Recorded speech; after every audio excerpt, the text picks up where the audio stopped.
Hi guys, welcome back to the channel. This is KHG on the KHG channel, and welcome back to Super Sunday Slayer stream, or variant of thereupon. Basically it's part 2 of the Super Sunday stream of Slay the Spire. That was the correct way around. Alliteration A+. Yep, so this is part 2, nice and relaxed. We'll be starting the gameplay in a few minutes. Let's see if anybody wants to pop in first.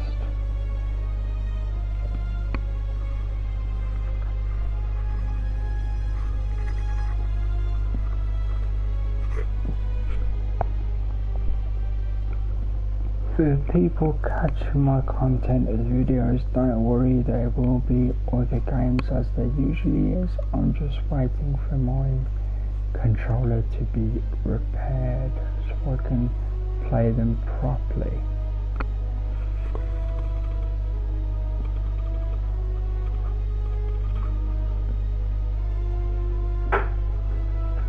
So I'm just gonna get comfortable before we begin.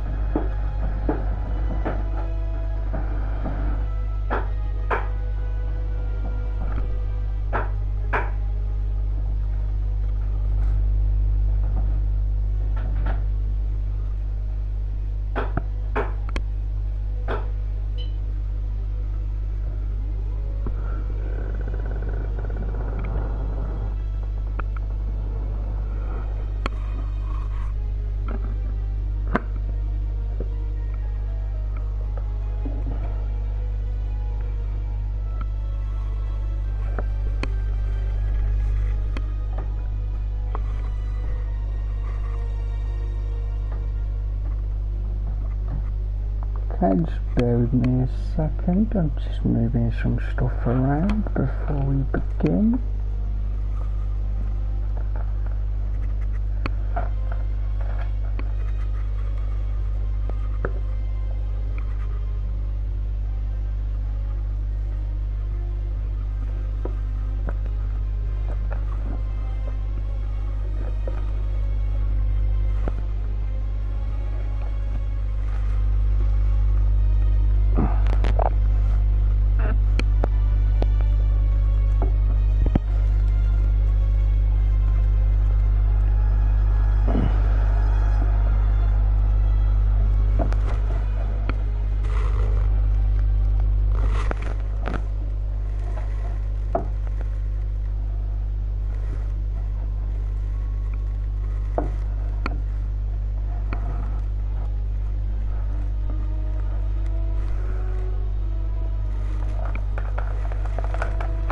Thank you for your patience before we begin.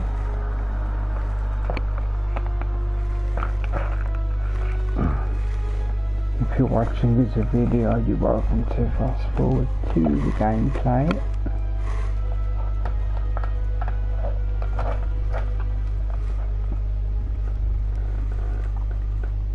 Well, I do talk in between, so it's up to you.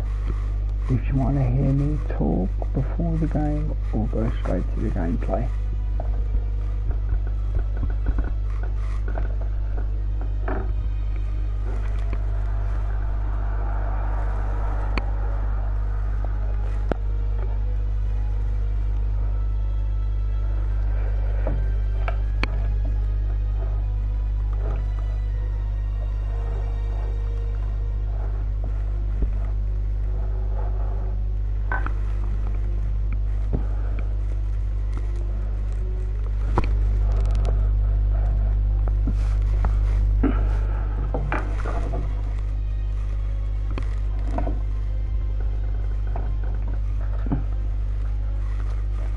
I just have to tidy something up very quickly.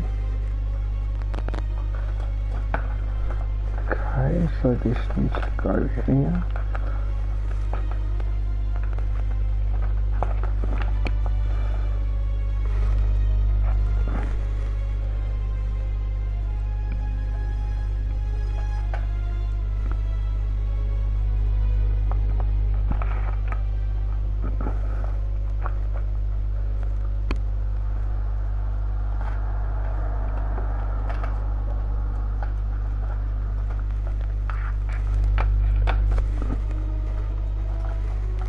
I'm just preparing something for later, so it's quicker.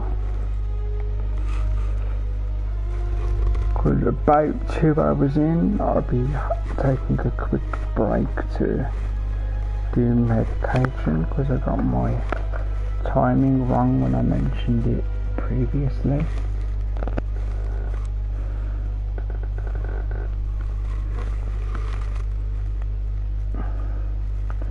Like I say, because this is a relaxed stream, it'll take another few minutes just to see if anyone wants to come in live.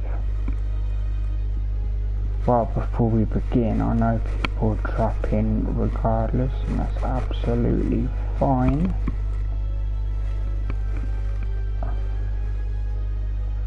I try to be welcoming to everyone, whether you pop in for 5 minutes or stick around for the long haul. You're more than welcome here.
So I'm just checking out a stream of a friendly YouTuber I know.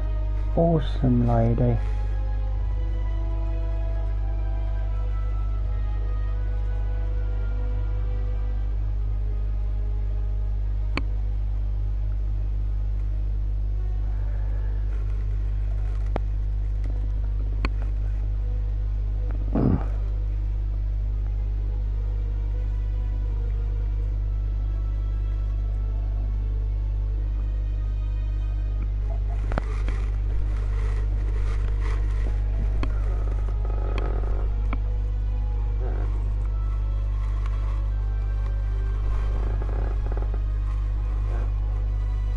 Congratulations to them, that's cool.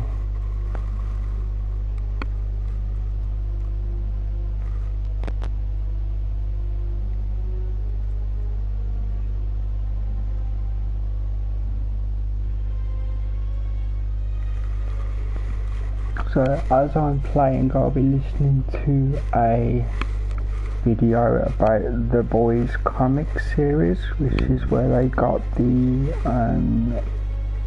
deal for this show. So if you catch me being quiet occasionally, it's because I'm caught in listening to a few moments of that. Other than that, we're about ready to go. I just thought I'd wait a few minutes and chill before we get into the gameplay.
Okay, to be ready to go, like I say, I will even put a marker in to skip the gameplay if people want to. So this stream will start off with my favourite and most positive in the last stream. We'll start with the assassin. Regardless of what people say, it clearly says huntress, so the character is female, but people do refer to it as a male, which because it's a fictional character, it really doesn't mind. I just thought I'd mention it.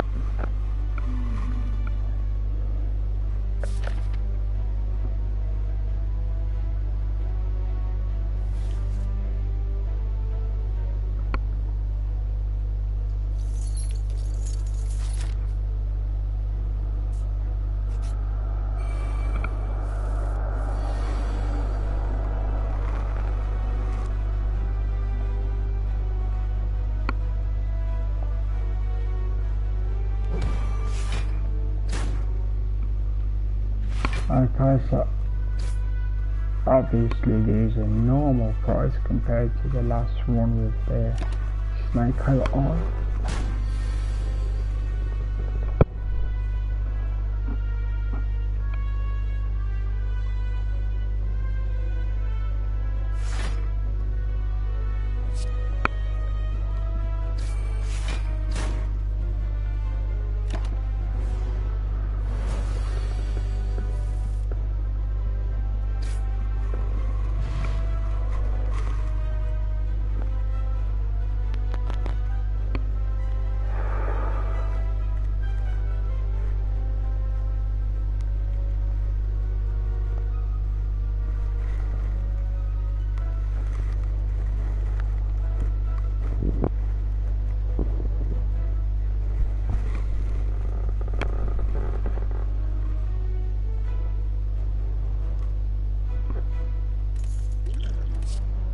Okay, so definitely the poison booster.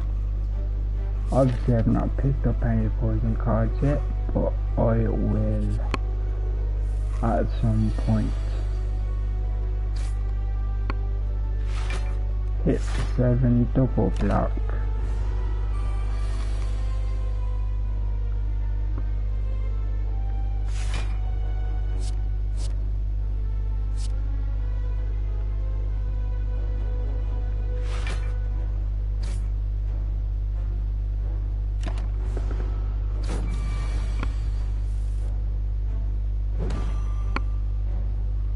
One of the smallest cards, but one of the most useful in my opinion.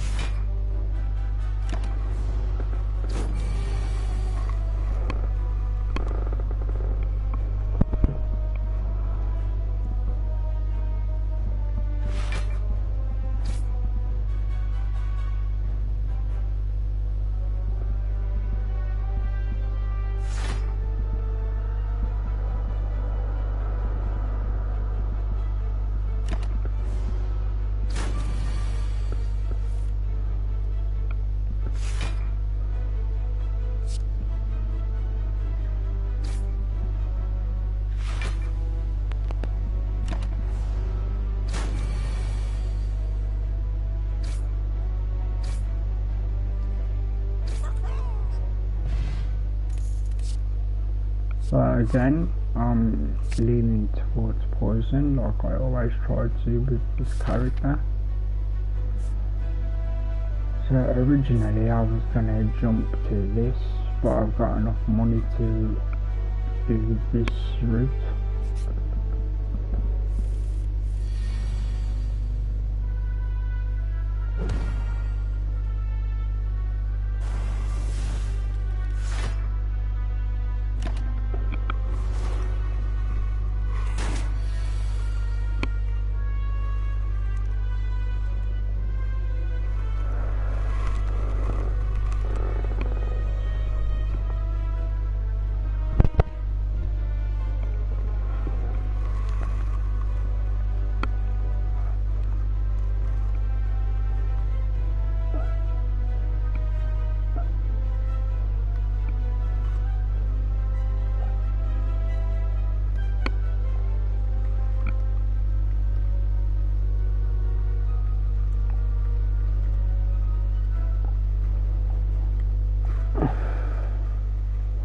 bear with me a second.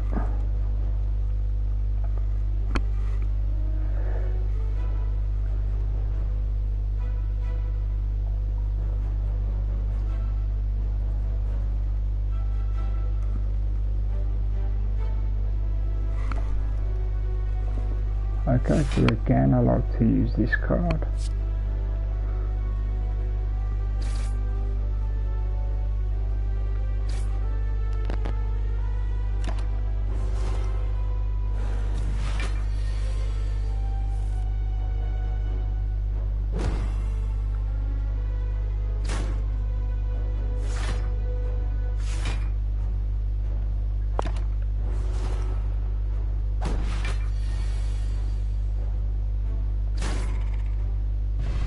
Cool, there you go.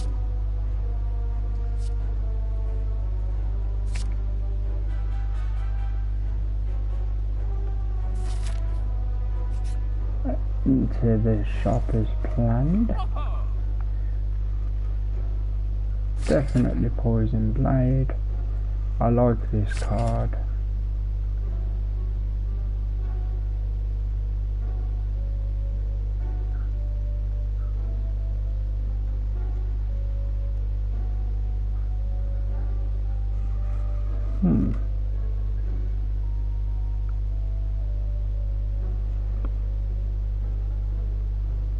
Let's go with that bit of heal.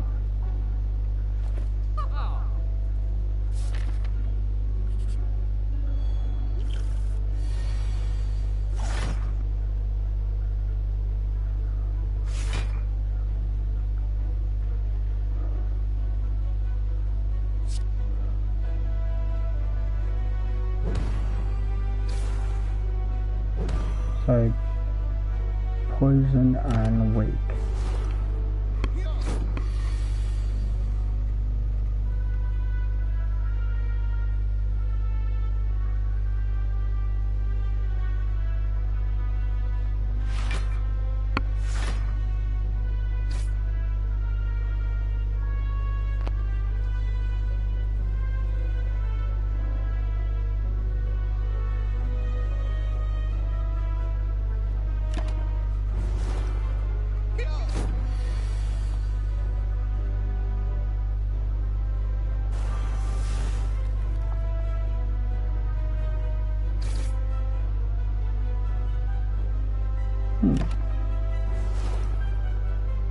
Okay, he should be done. I'm sorry, again, always at the beginning I do comment less.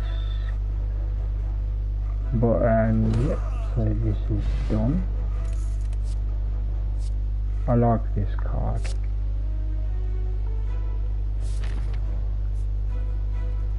See, if I was a bit more confident, I'd go there, but then I'd have to double without heal, and so I have to do 3 battles with only 1 poison card. So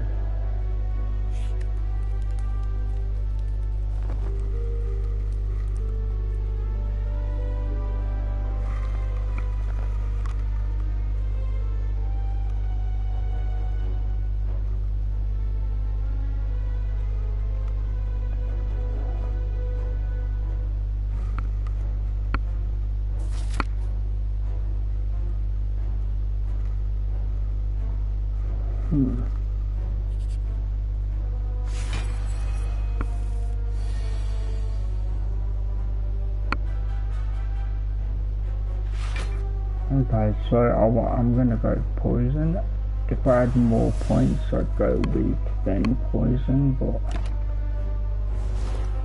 again, I do want to lean into poison like I always do with this character, so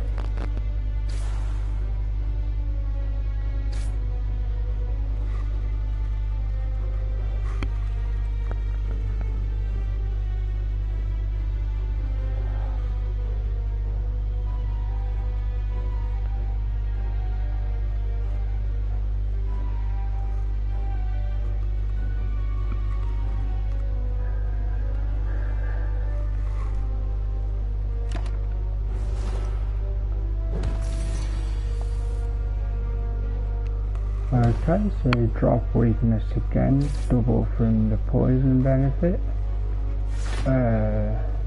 Discard the blade and then take another.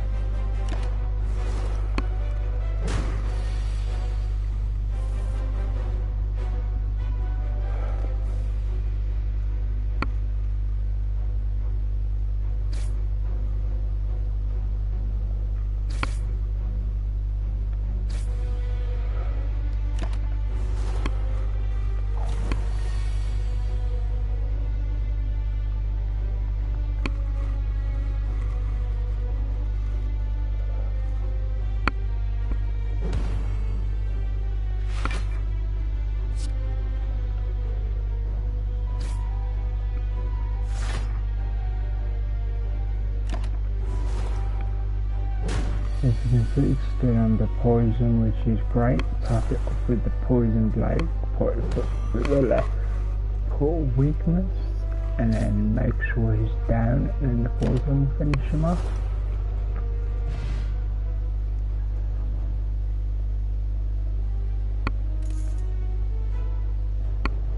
Ah, cool.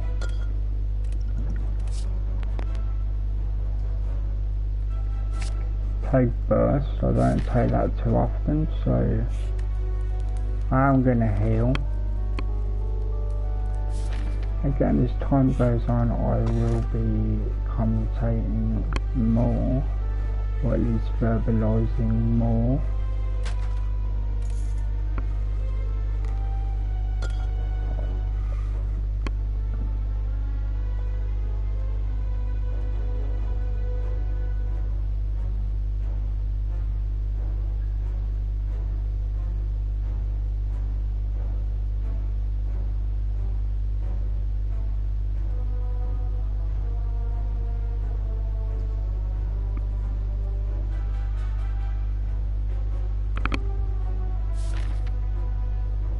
Oh cool, Smith then, which is upgrade of course, as most of you guys will know by now.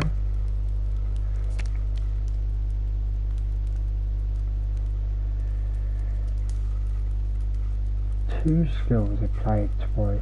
Okay, no, actually no, poison. There you go. If I'm leading into poison, that's what I want to do.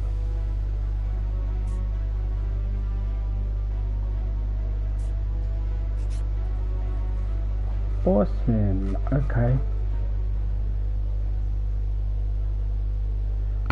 Lose 72 gold, get a relic, lose fire potion, get a relic. I'll lose the gold.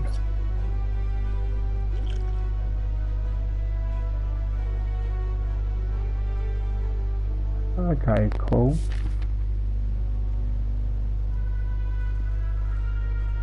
I'm in because I can go up and then go to the right. Oh, I know this guy.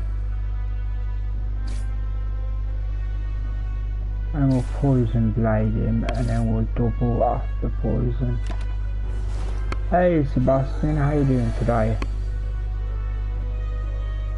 Just saw your message, my friend.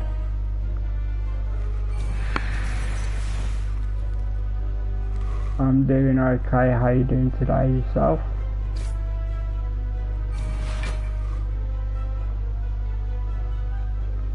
This is my second joint stream of the day. Obviously just began, been going 20 something minutes.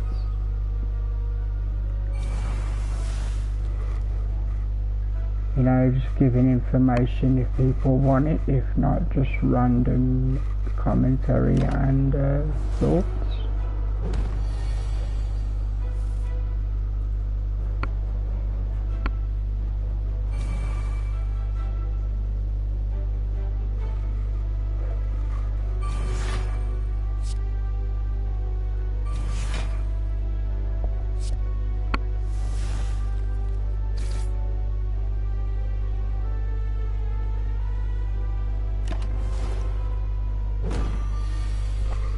The poison should finish him off, but just in case. There you go.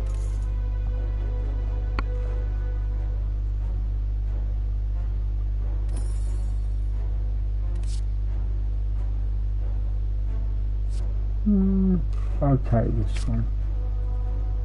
Because the week is always helpful.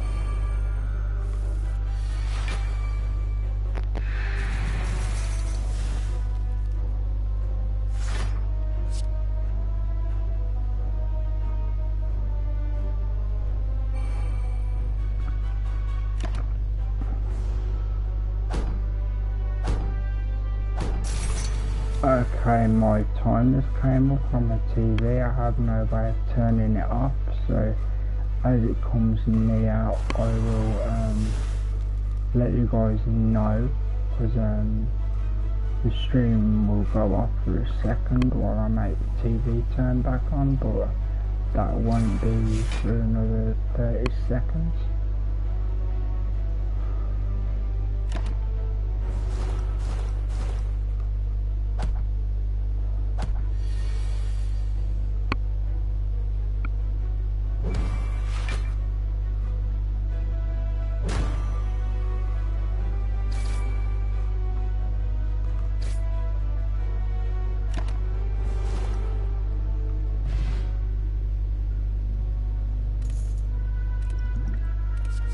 Okay, so bear with me a second, the stream's going to go off and I'll come, not the stream, sorry, I have to make my screen come back on, so it's going to go blue for just a second.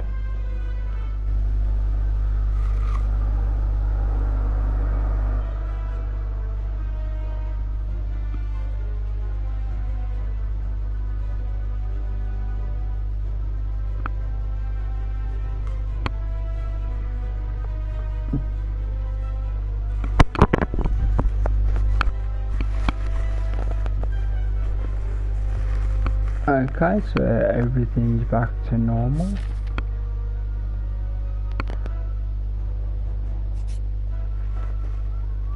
Hey.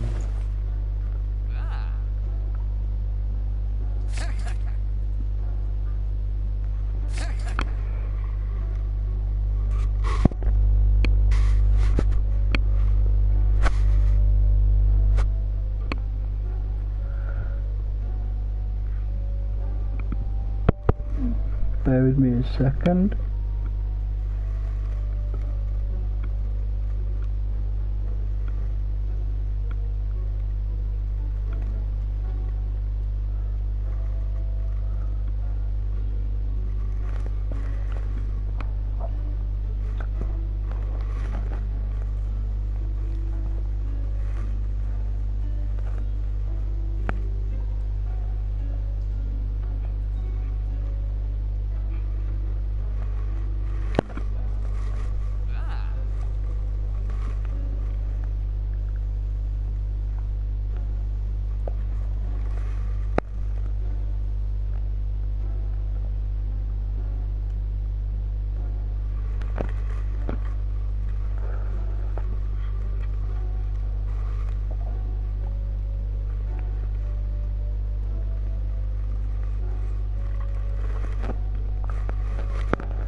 Okay, right, sorry about that guys, I had to readjust my earpiece and stuff.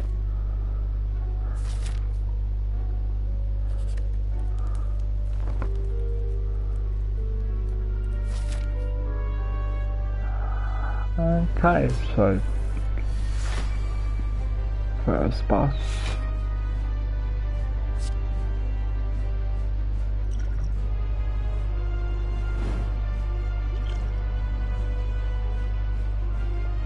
Ooh, duplication potion.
nice.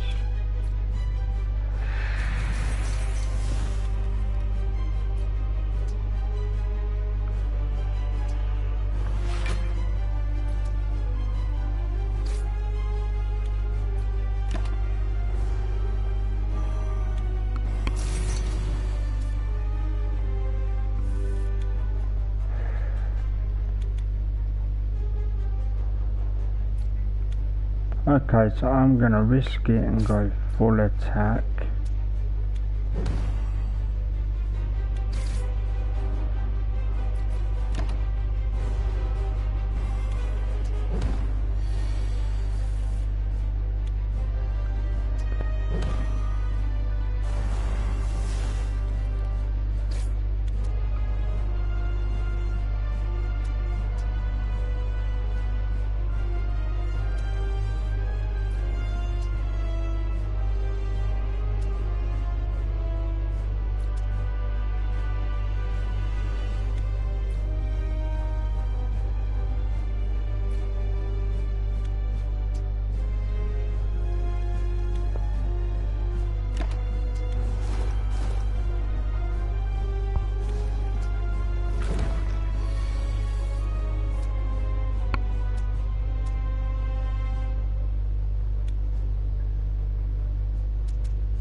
Not great.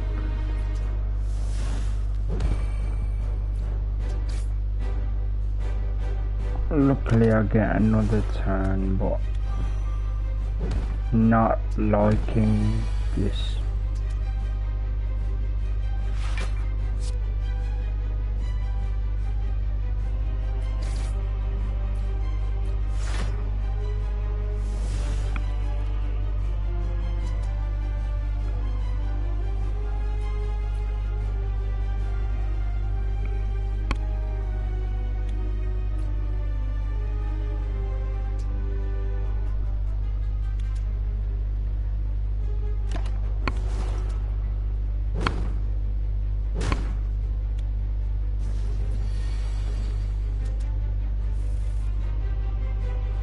Wow.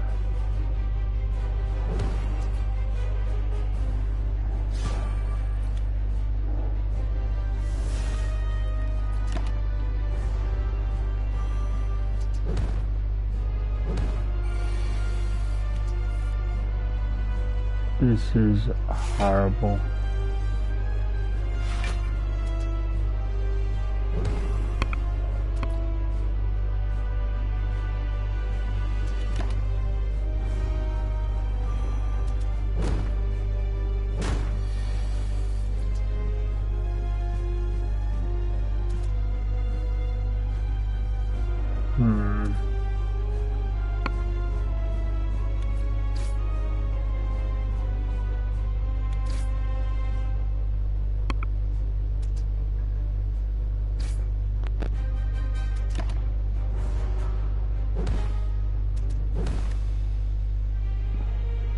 Wow.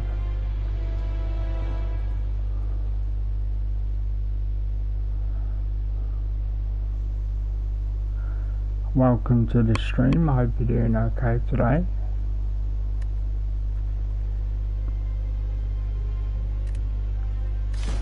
Okay, so I'm definitely going to do the silent again because I like that character.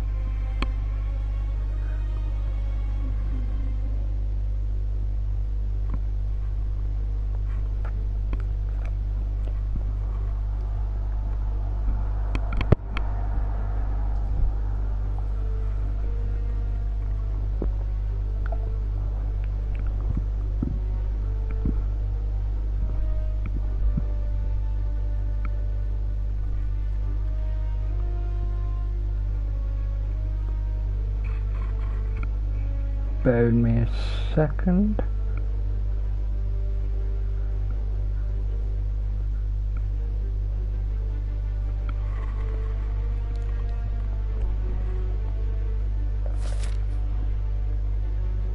Yep, right. So,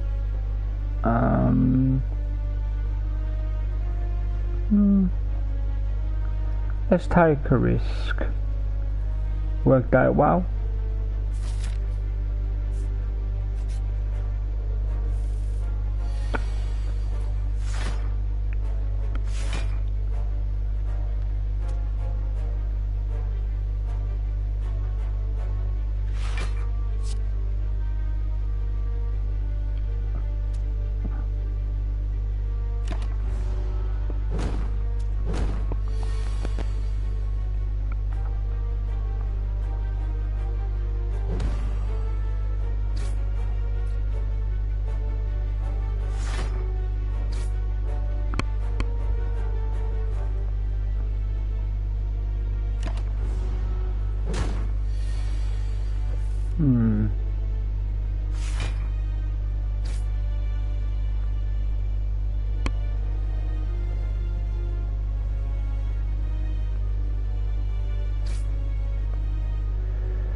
Okay, making wick and shop.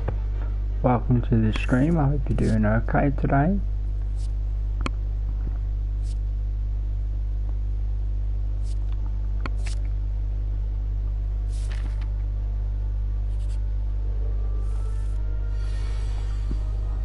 Obviously, if you use the chat, I'll talk to you guys. Obviously, hello again, Pango.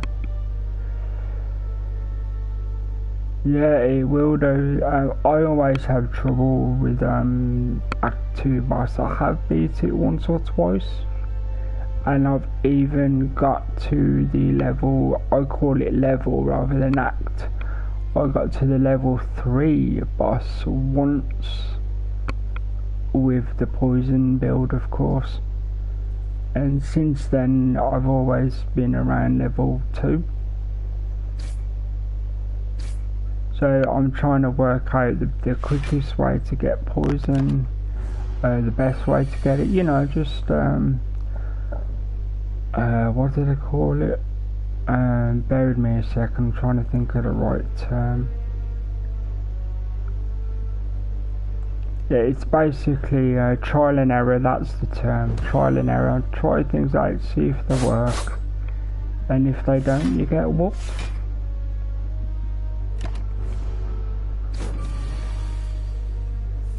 Again, after this run I'll be using the ironclad for a few runs.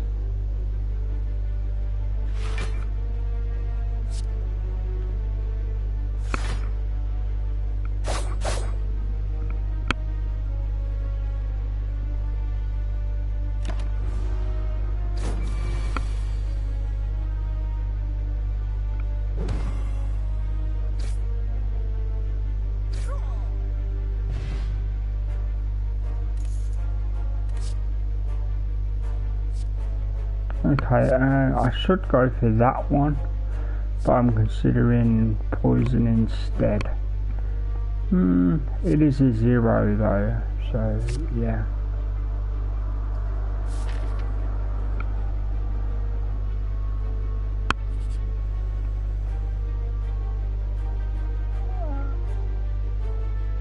Okay, this is a... Ooh, I don't want to copy that. This is a... Okay. See, I get that card because I got the match right. Ugh.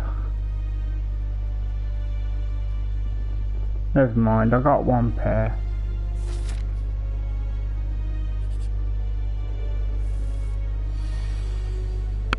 Okay, here we go.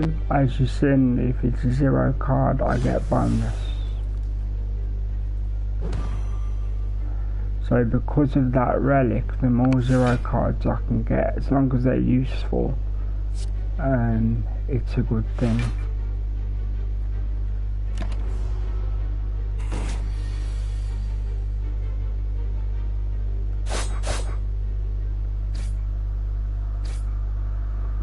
That will do. I mean, I'm going to take a hit, but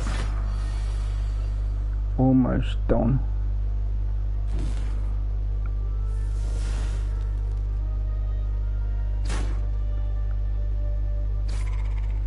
There we go.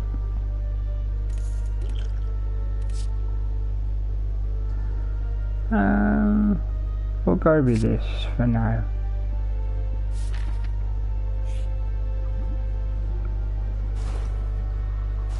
Come on, there we go. It only took 2 goes that time. Ooh, a mask. The merchant's card removal only costs 50 and it stays at 50. So that's good. I'm going to risk it because there's another heal after this. So I can upgrade.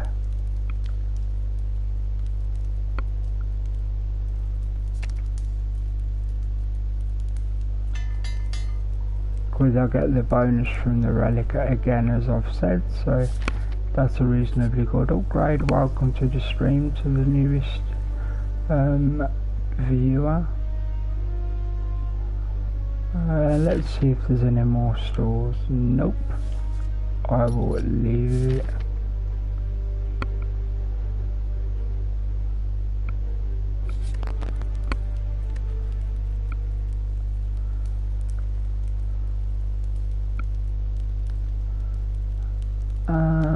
Go with this one.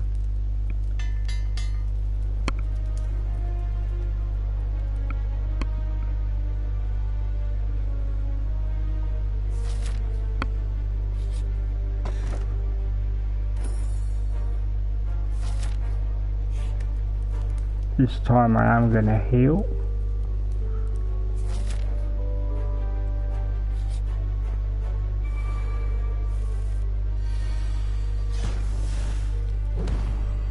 Again, as said, because it was a 0, I get the bonuses thanks to the blade. First one's done.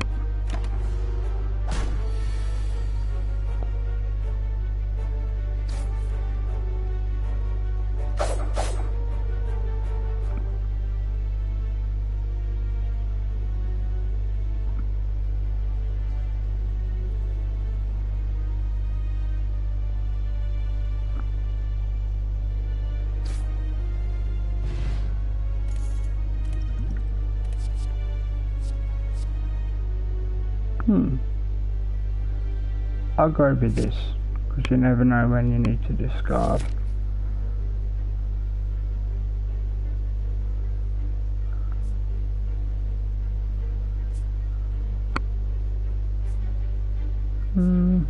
Try this.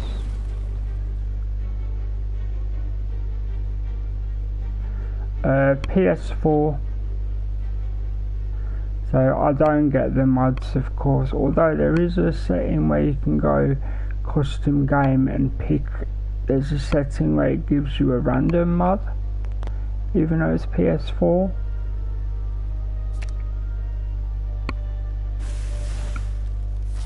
That's why I'm slightly delayed reading messages, because it's going through the PS4 screen rather than reading instantly from YouTube.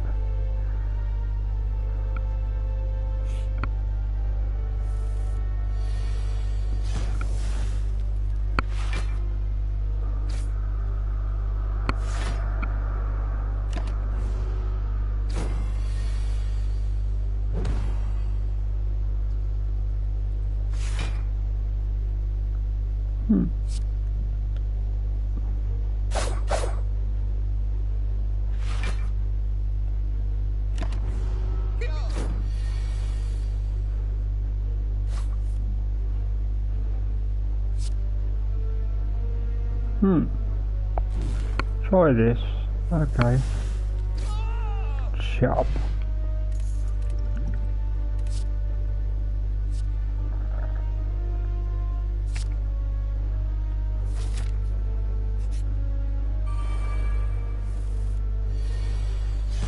Alright, first one done, luckily.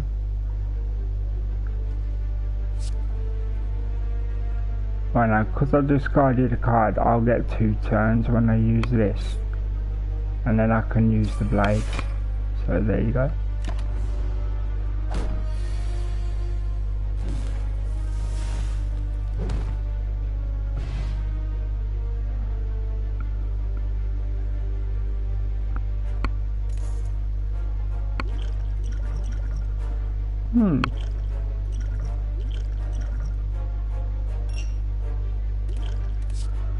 Yeah, good switch out. Poison, yep. Where do you play? PS4? Same question, you play on PS4?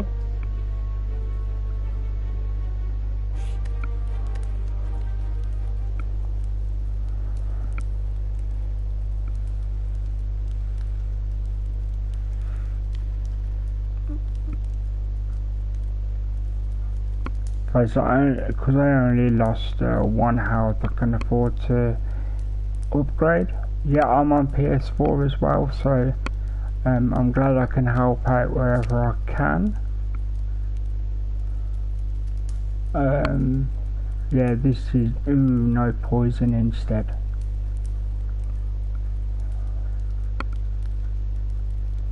Or do I get extra? Yeah, I'll do that instead, get more extra turns.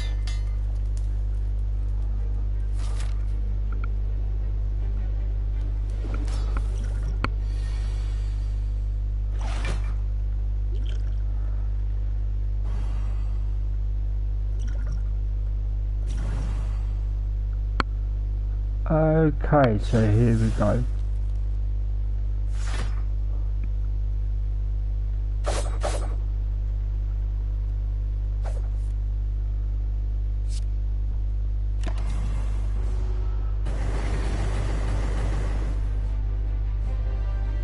Oh, if I use the discard, I can use the kick. Get both the turns. Unfortunately, that isn't any damage though, so I get the turns, but they don't carry over, so that's unfortunate.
Not great at the moment, but it's going well.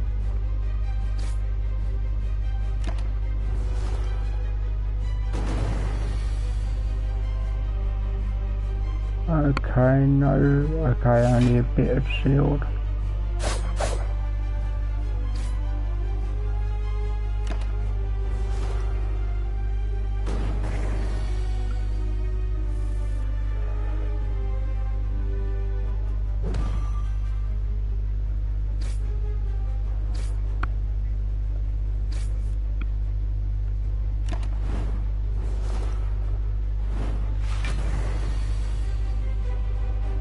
Okay, this is good. So sacrifice the normal, use this, and then do this. Oh, hang on.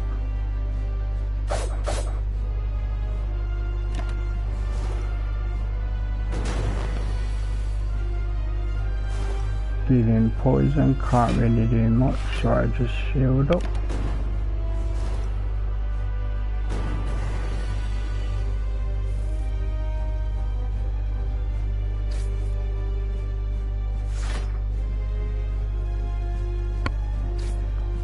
Poison should finish him, and then I'm in part 2.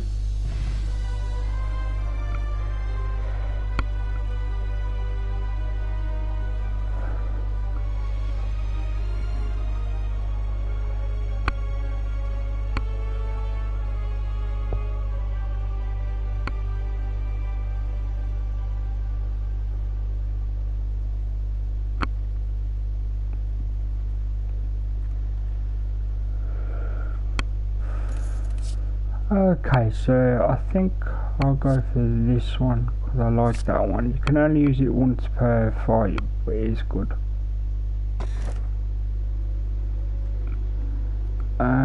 I like to rest at sight, so I'm not going to use that. First time you discard a card, get a turn, or you do that.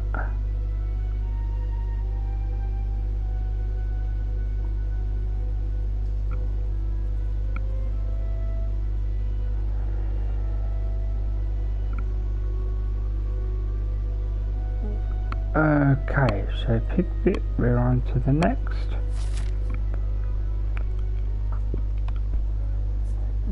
Say if I'm quiet for a few seconds between turns and stuff, don't worry about it. If you leave a message or you want to chat, I will always talk to you and reply.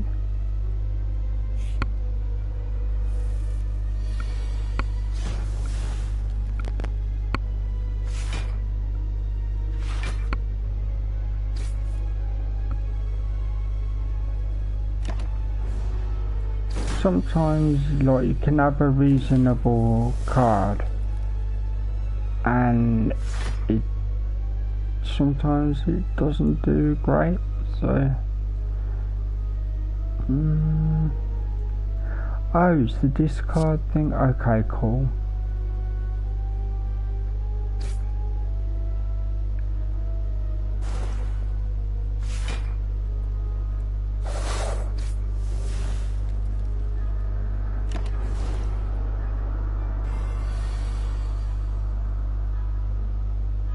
Drop weak, I always love that card. Shield a little bit. Do one of these. Discard this and do double attack. So this really helps. If you get a couple of good draws, you can wipe them out quick.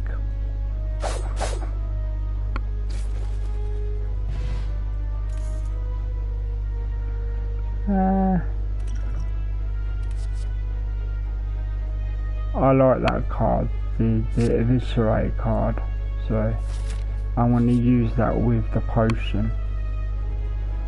That dagger's cool if you can land it.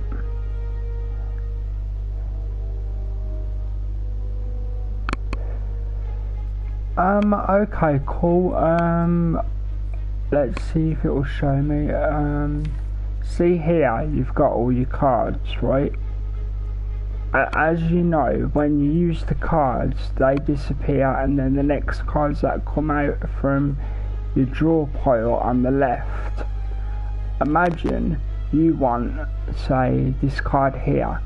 To get this card, it's a 1 in 20 chance. When you discard, the pile becomes smaller, so there's more chance of you getting the card that you want. Like, say if this doesn't exist, but I use it for example. Say if there was a card that could discard 5. Imagine you had the same 20 cards, but you discard 5.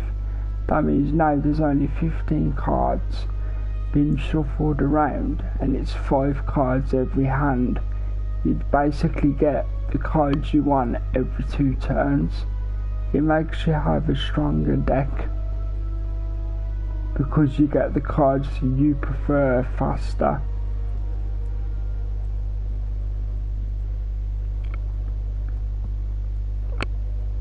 How close is the store?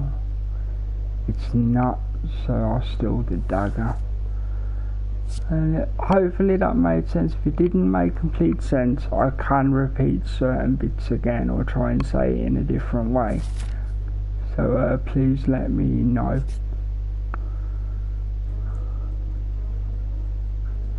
Okay, this is completely random, but sometimes you get some good stuff. Ooh, red blotch, I don't think that's good.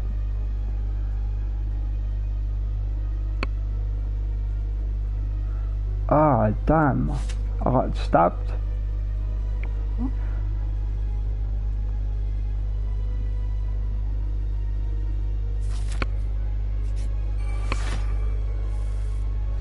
This one isn't incredibly difficult, you just gotta nail them. This one's more of an annoyance than a difficulty, but you still have to keep an eye on it.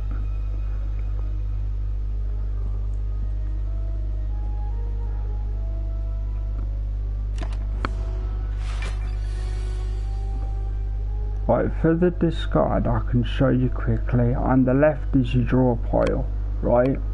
So, I know it's a scammer, isn't it? The left is your draw pile, which means at the moment, on my next turns, only these cards will happen. Because that's the draw pile. You see, it says at the bottom of the screen. Right? You can only get these. So, if you discard, you can't get certain cards anymore, which only leaves you with the ones that you actually want. Because the ones you get rid of go into the discard pile, which is here, which means you've already used them and they won't come up again until all of these are completely used.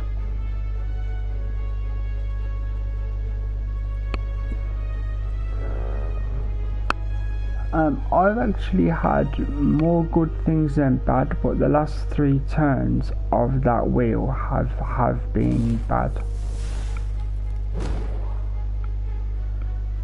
Let's see.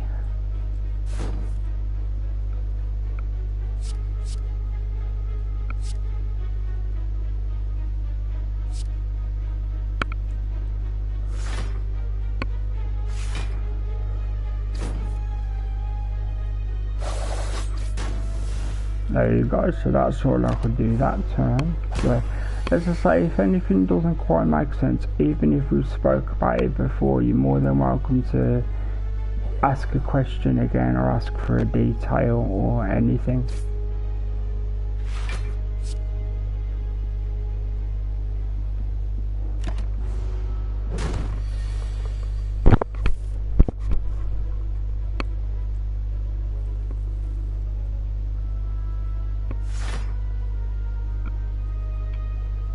See now, because I'm going to kill this with this dagger, next time I play the dagger, its damage is 18.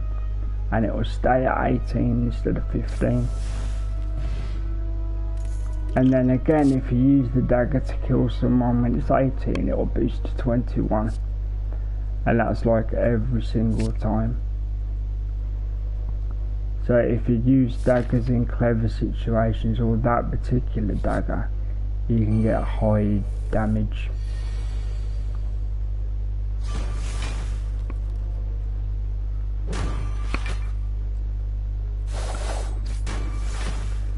Okay, I've got no actual defense, so I'm just going to damage.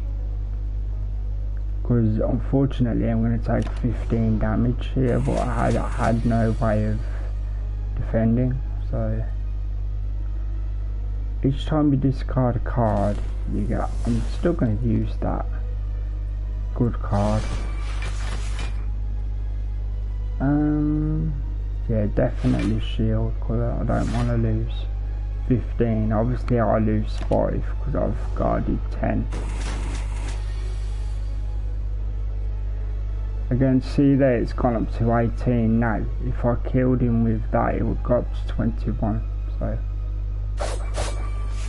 So now he's got 12, oh, he's got a 7 shield. I was going to finish him with that.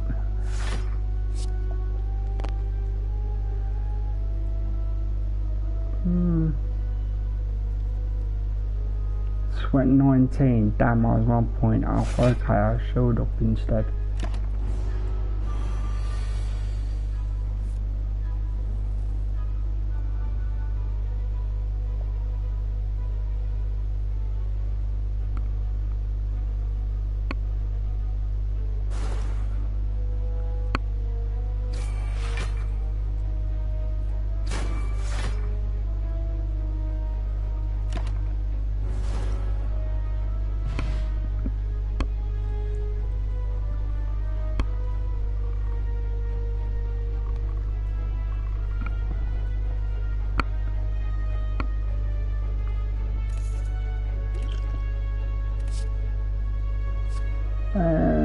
Let's go with this.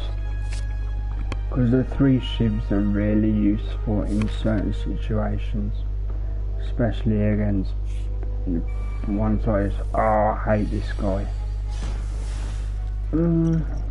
As you can see, he can be beaten relatively easy. It's just a case of I personally don't like him. So wasn't I supposed to make it 0? Oh, I don't know. I've obviously misunderstood the card. I'm definitely going to use it to drop a choke and hit him with that.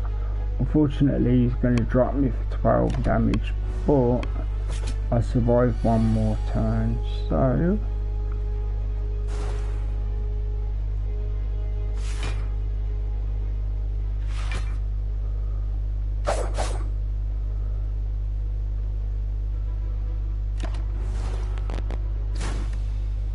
yeah, it was too strong. Got reasonably far. Inadequately prepared. Yeah, cheers game.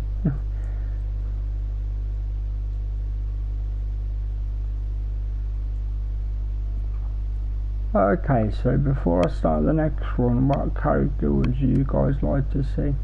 Obviously I've only got the standard 3, but they are fully unlocked, as in the cards that are available. There's no more unlocking needed to be done, apart from completing a run, of course, but I haven't done that yet. So which character would you guys like to see this time? You've got the ironclad with his swords, you've got this dagger and poison, and you've got the defect that has charged orbs and likes to use lightning the most.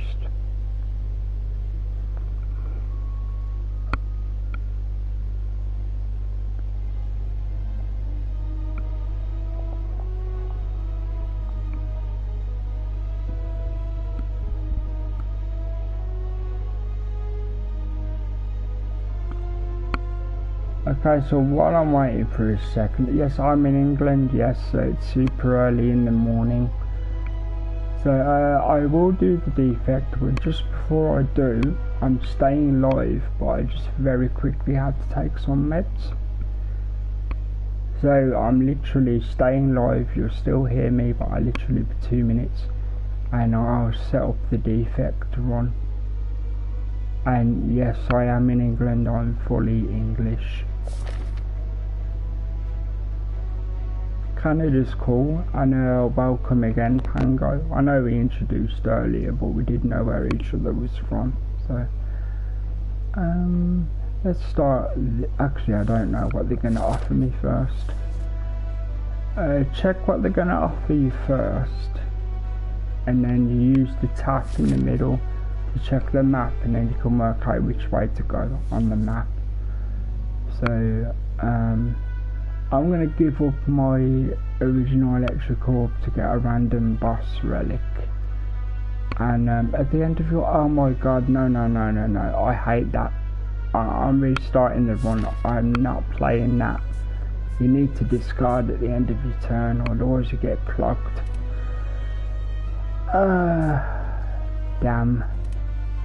Only take a second. Still going to play the defect. I'm just not doing that. I've played that before. It's not fun to watch.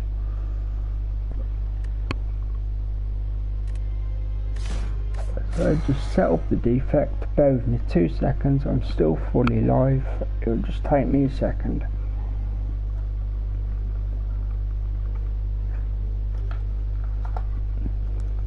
Because most of my viewers know I'm actually a disabled guy. So I stay up all night in England because I only sleep a little bit in the day. So it works because more people get to see my stuff.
Again, bear with me a second, guys.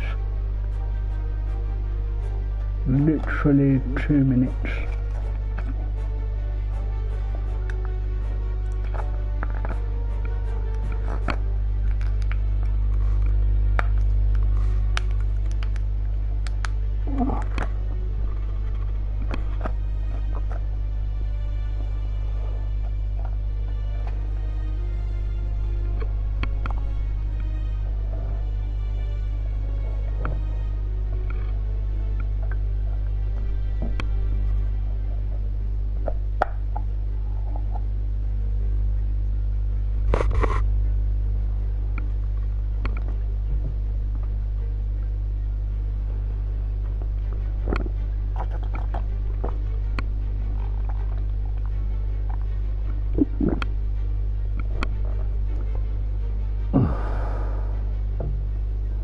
Right, sorted, guys. Thank you for your patience.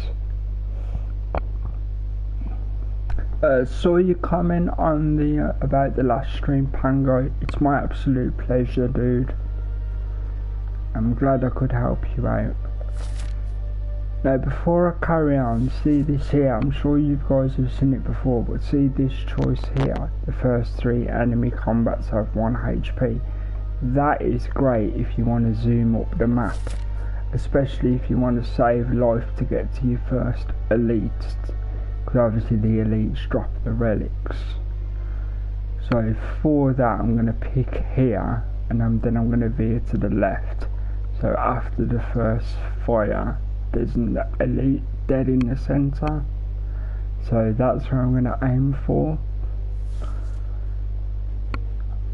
I'll try my best to explain how I believe the defect works.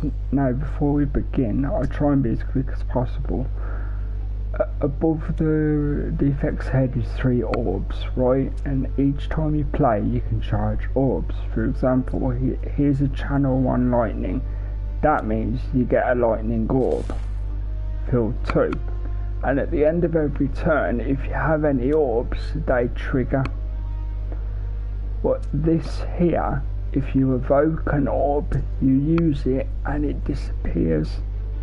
So you can choose, do I use the power once and it disappears, then I have to wait for a card again, or do I just keep it loaded in the background and it auto triggers after each turn? It's a little bit like roulette in a way. You always know you have the ability to do something, but do you want to do it?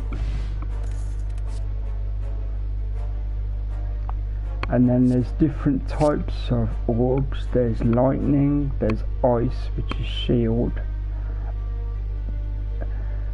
plasma, which is extra turns. Excuse me a second.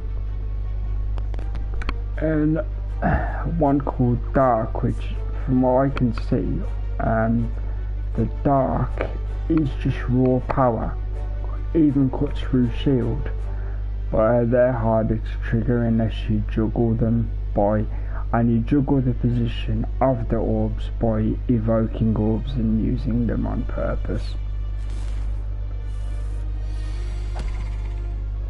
So again, as you saw, that's two so far that have been done thanks to the 1 HP.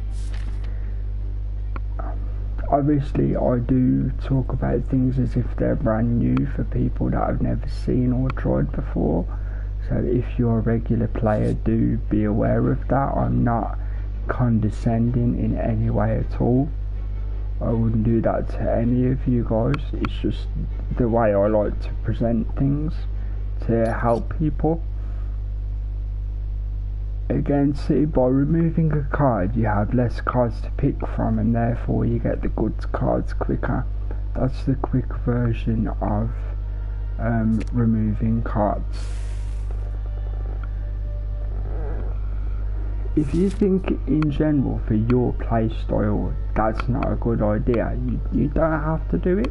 You can keep all of your cards, but the more cards you have, the harder it is to get the cards you want, because there's so many in the deck.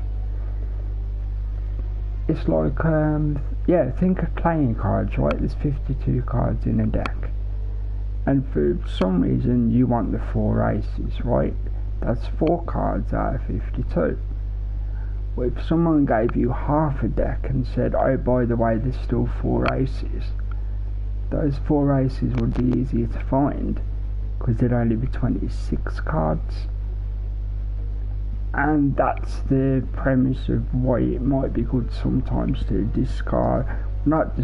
completely remove the cards, because discarding is only during that one battle, where removal is permanent after all. Like, just to show you, see how the orb has 3. The orb's got 3, right? If you evoke it, you automatically damage them for 3 points. Done.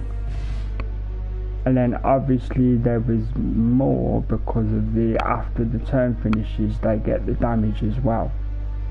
So I don't know why it was that high, but still, that's the premise of the orb anyway. Ice orbs like that, when you have an ice orb rather, that's a good card, but I don't have any ice orbs yet, so there's no point of me getting it. This card's good because power cards for this character are great. So, but in general, in my opinion, for this build, you want as many cards as you can that weaken, or is it deflect? Bear with me a second, I'll try and remember, because all this is memory, I'm not looking up anything. Let's see, what type of card is it? Vulnerability. Any card that says vulnerability, basically you get a quarter of your attack added on, or 50%, I think. I was going dead ahead, but I like the question mark rooms. So here we go, remove a card again. See, there is a reason for doing it, but usually I'd remove another attack, but because the deck is so small, I'm actually going to remove 1 defense, so everything is equal. So I always have an option to attack when I can't get hold of the other cards.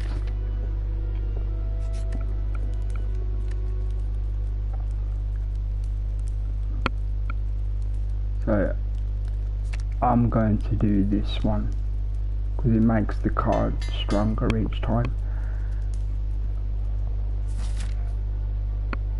Again, just to clear up the reason for the removal is that you cycle through your draw pile quicker, and each time the draw pile is gone, the discard pile on the right is given back to you, so you can use them again.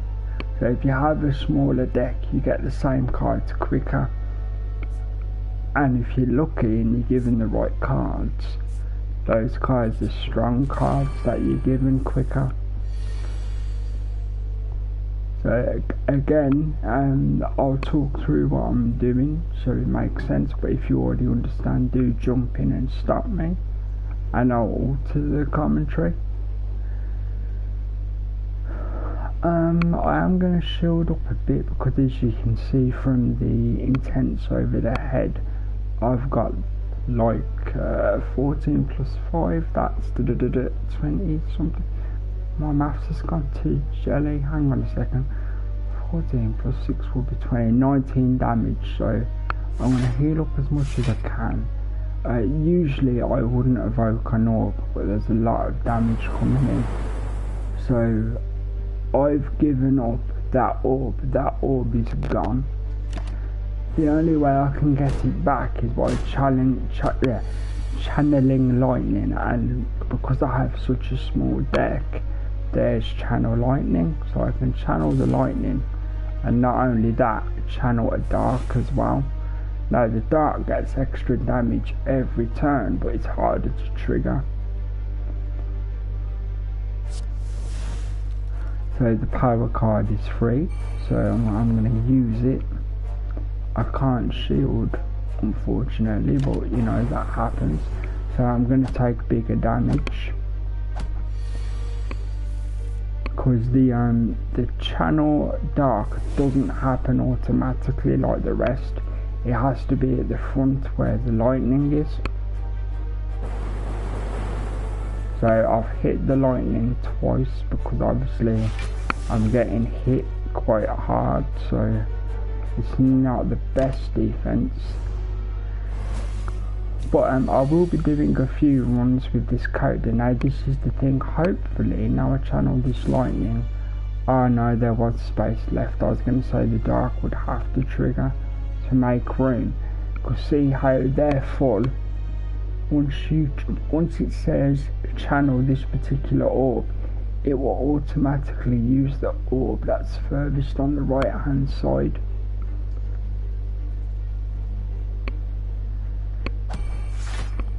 I have a thing about games that involve strategy and numbers and stuff. My friend says I go incredibly OCD in with games that involve numbers, like stats and stuff.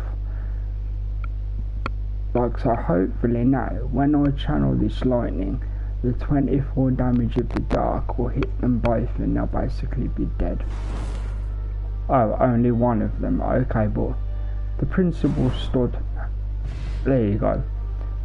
Because there was no room left when I triggered the other dark, the front dark triggered and killed them. So it worked out in the end.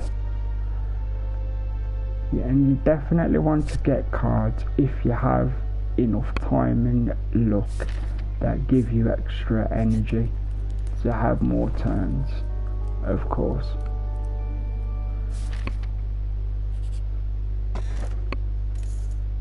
Art of War, that triggers when you only play defensive cards and not attack cards.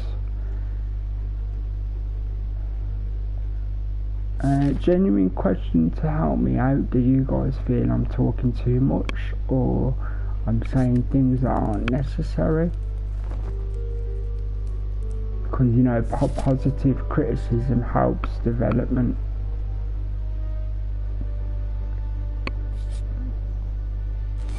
Because I don't take anything as a negative as long as it's meant in a constructive way. Wow, there's a lot of damage coming in. So the big fella at the front needs to take the brunt. Definitely going to take that, because next turn I get a turn. Usually I'd evoke the orb and have one left over. This time I'm going to keep them both, because at the end of each turn they both trigger, which means both enemies get 3.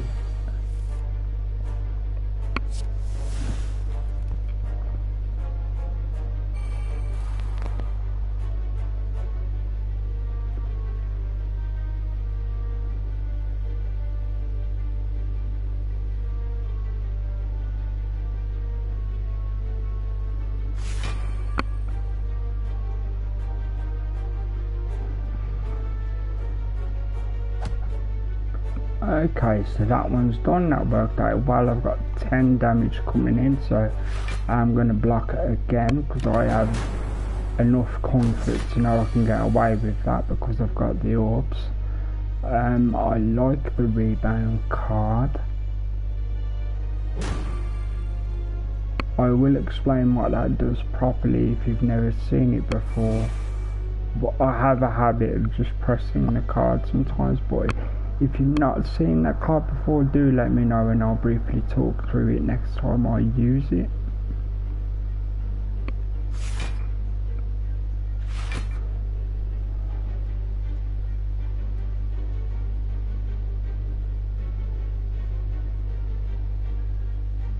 Oh no, it's completely fine, dude. Not everybody watches streams.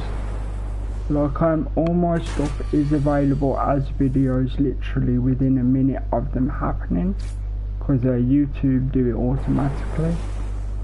So I even say in my live streams, if you're watching this as a video, you're welcome to fast forward the talking and just watch the gameplay, because I understand it's not for everybody. Now this card is good, but keep in mind, if I'm going to pick this card just so I can show you what it does. Basically, you know how you get the 3 orb slots above the character? If you use the card, one of the orb slots disappear, but the 2 that are remaining become stronger. That's what a focus does. And in fact, I'll show you now. So see how that says 3? I'll use this card, that 3 becomes 5, but now there's only 2 of them.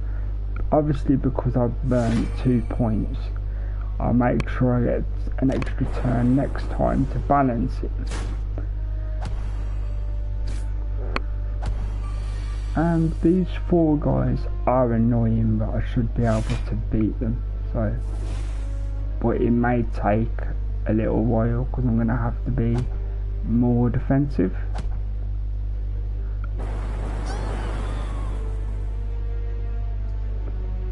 And as you can see, it'll be a lot easier for that dark energy to channel with there only being 2 slots.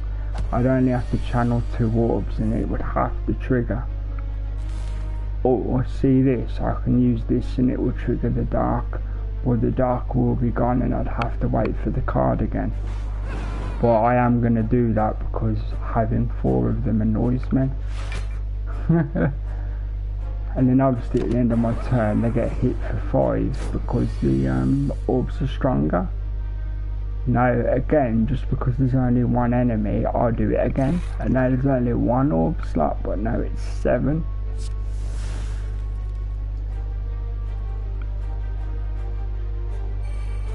If it wasn't the end of the fight, I'd never ever do that. That is a bad move. Don't do it in a normal fight.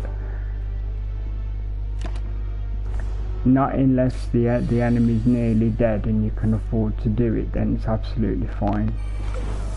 Like for example, that triggered because there was no room for the lightning orb. So I knew that was going to happen.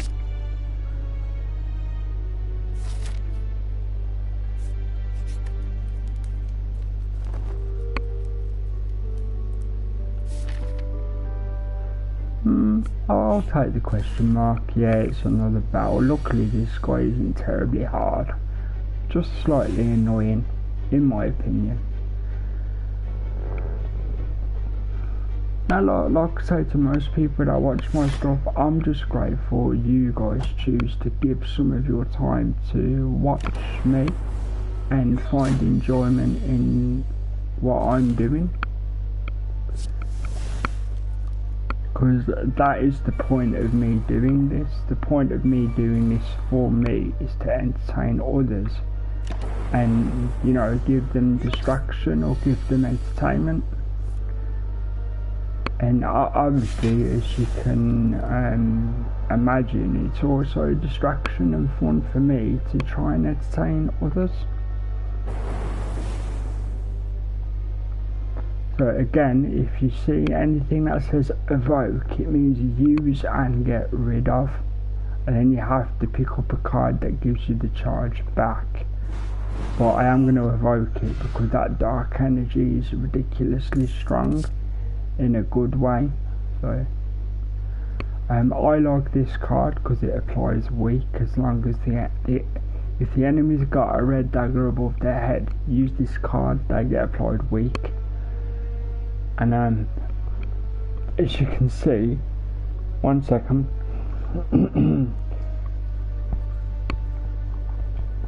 Excuse me, as you can see by me staying on the card, when you weaken the creature, it gets 25% less damage when they attack you. So it's important to make enemies weak if possible. Weak or vulnerable if they're weak, they're 25% less to you. If they're vulnerable, it's 25% or 50% added onto your attack. I say 25% or 50 because I can't remember which one it exactly is. It's possibly 50, but I haven't read the card for a while. Either way, unofficially, some of the cards have like a mirror thing, like where you've got vulnerable, you've got again the card I mentioned a few seconds ago. So I'm gonna be a lot safer in this fight. I'm gonna make sure I'm defensed up and use things cleverly. Oh, those orbs are annoying. This card's great if you can get a couple of them, which means at the end of the combat, as long as you've used it, you get healing. But because it's a boss, I don't need that because you get an auto full heal if and when you beat the boss.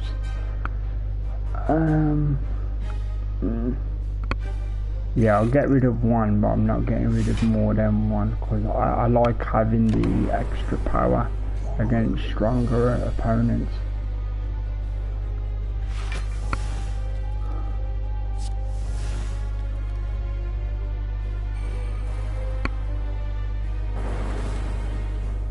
Nice.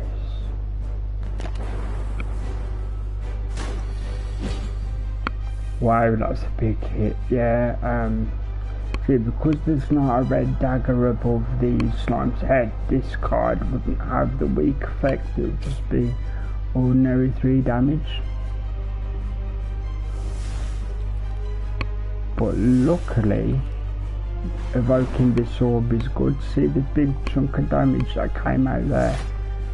Dark energy is great.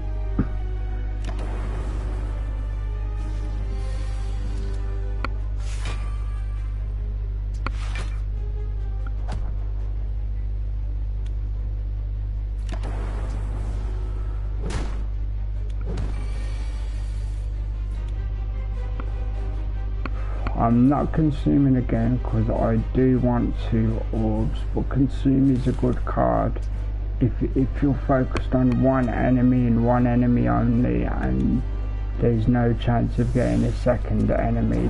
Then you conceivably could consume again and there wouldn't be a problem. Yeah, I don't need to use that because this is a boss. Any other fight, I'd always use that heal card as soon as it came up. It seems like they're gonna get me. That's annoying. There's gonna be another run of this character straight away because I enjoy using this character. So if you guys want to see this character again, I can happily switch. You guys can choose. Like I say, this is part 2. I'm more than happy to just play for a long old time. Just running through strategies, talking through strategies, or trying anything you guys suggest.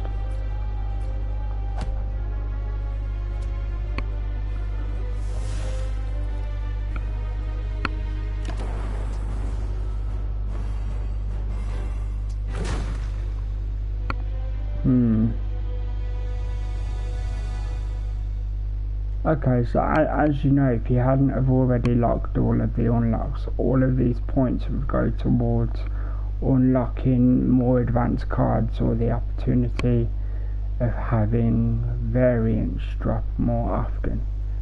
But I've already unlocked them all for every character other than the final character, which I mentioned before. So I'm going to keep push for a second, and if you'd like, you guys can pick the character.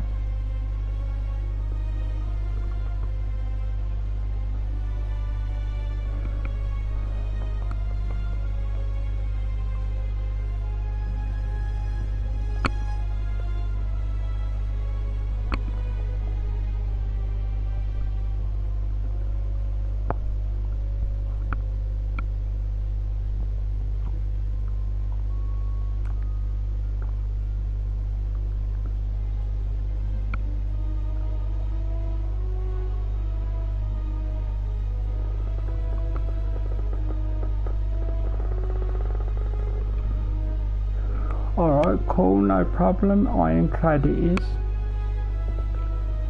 That's where we shall go. Are you familiar with Ironclad? Do you know like the basic game plans people use with Ironclad? Are you familiar at all? I know little bits, I don't know everything, but I'm happy to run through the basics that I'm aware of.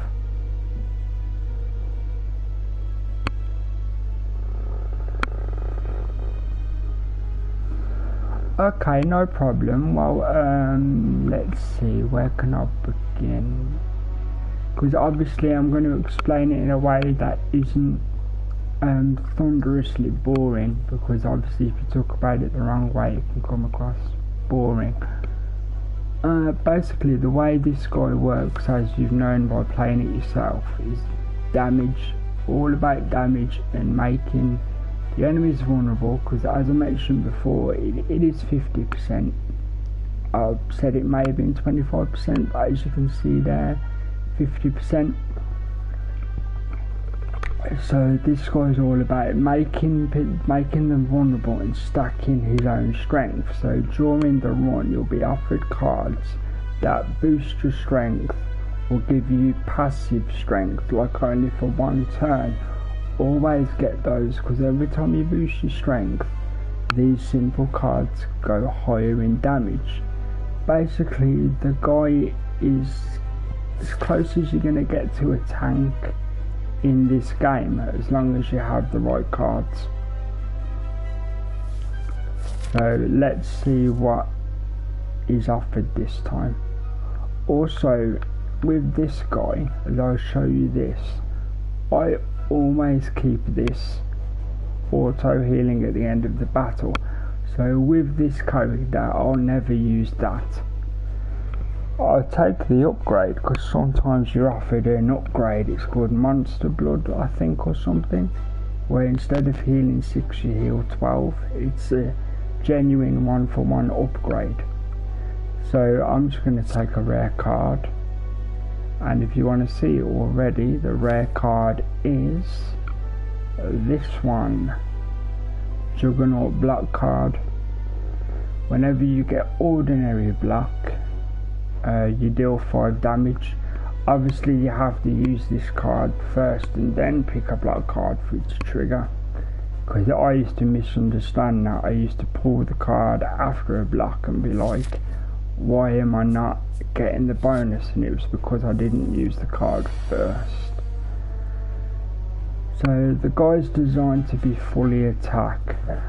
So in theory I'd literally just go attack, attack, attack, but what I'm going to do is double attack, 1 block, because you can have one bad. To prove the point of the card, pick the card first and then pick a block, 5 damage. See, there you go, and you get all the benefits of the block. They are better cards than that, so if they offer me a trade later in the game I'll probably take it. Oh, it stays for the entire battle, I'll keep it then. Just to prove that's what's happening, if you go to the character, the Juggernaut skill stays for the rest of battle. Whenever you block, the person gets damage. So I will actually keep that card then.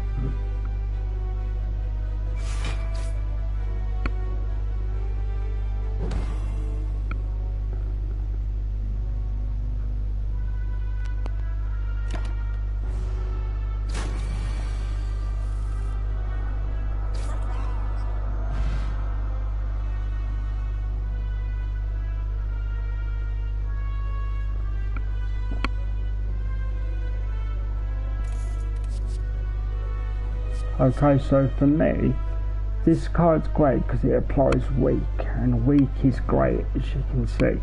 If you make the enemy weak, they have 25% less damage on their attacks. But also, this card is great because it boosts your strength, and this character to me is all about strength.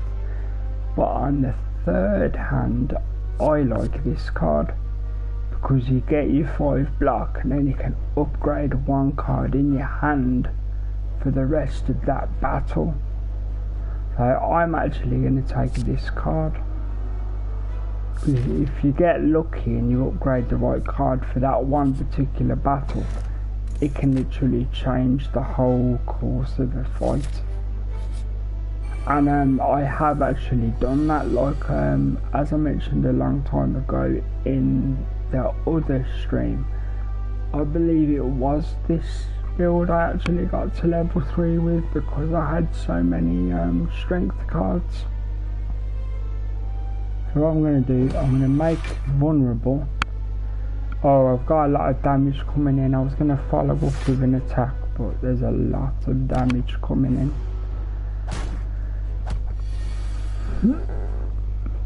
Just to prove the point, look, you use the card, you get your 5 block, and then you can upgrade any of these cards. It's only active for the rest of this particular fight though, but it's still worth doing. And then obviously the card's usable straight away, and boom, character's dead. But again, just to make clear, when you do that, it's only for this particular battle. So you'd have to use this card each time in the battle. So to prove the point, there's the upgraded card, stayed from before. But I have triggered the Juggernaut ability card, so I might as well use that. And here's the upgrade again. This time I'm going to upgrade Bash, just to see it can be done. In longer fights, that's really helpful, because vulnerable is great.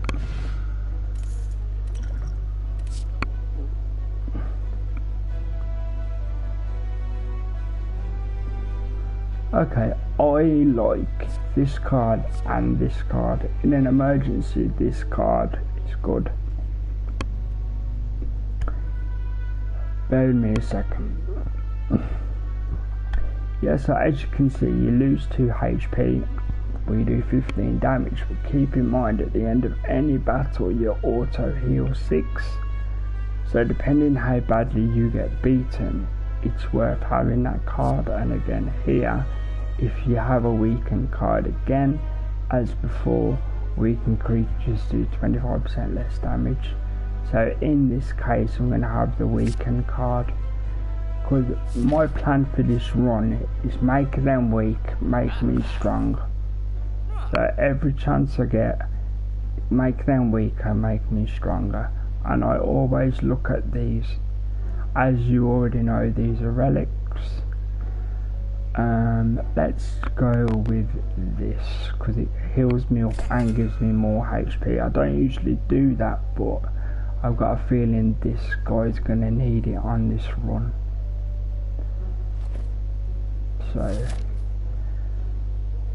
So I'm not talking you guys to death. Is everything making sense so far, or you have any questions?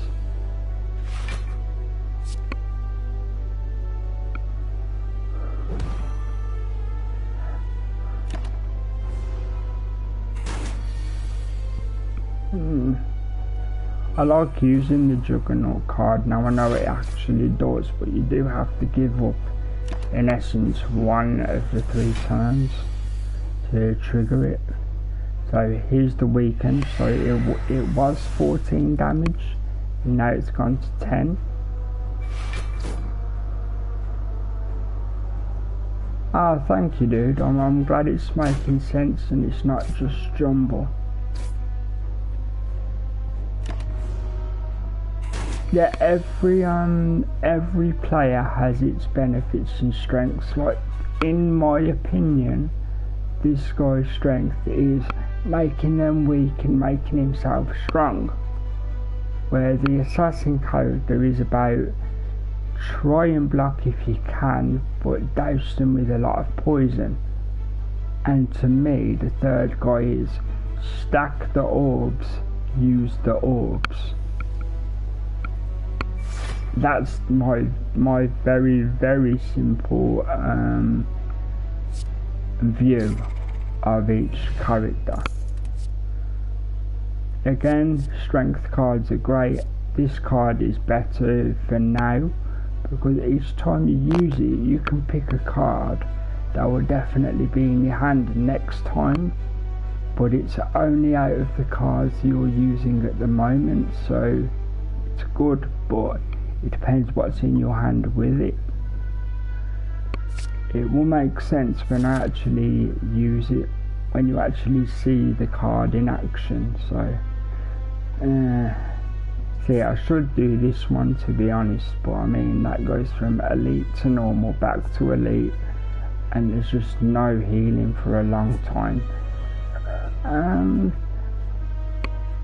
So I'm going to go here, upgrade one of the cards, because 5 healing you can live without, so I'm going to upgrade this to apply more weak, because that's always helpful like we've already discussed, and then I just try and do my best.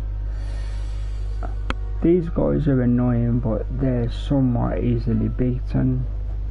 I'll show you again what I was describing with the headbutt. So you drop a headbutt. Oh, it didn't offer me to upgrade the card. That's not upgrade, I mean switch. Okay, it'll happen next time. Oh, it's because I haven't got a draw pile yet. That was stupid. That card's effect only happens when you have cards in your discard pile on the right hand side. Obviously, when I tried to use the card, that wasn't the case. I didn't have any discard pile. That's why the card didn't trigger. So that was down to me. So for the rest of this battle, I'm going to upgrade this card, make him vulnerable and hit him. Again, he has 25% less attack because I've made it 50% more attack from me. I always get them the wrong way around, so as you see, the attacks jump to 9 instead of 6. You only see the effect after you pick it. And then you upgrade that again. That's why I love this card, because it will literally upgrade any card in your hand. Love this card. If you can get this card often, pick it every time, because it's extra turns every time you use it. 2 extra turns.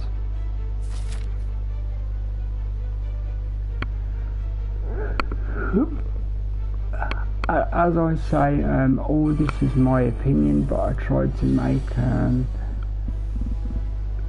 valid points, and the way I put things together, like it actually makes sense.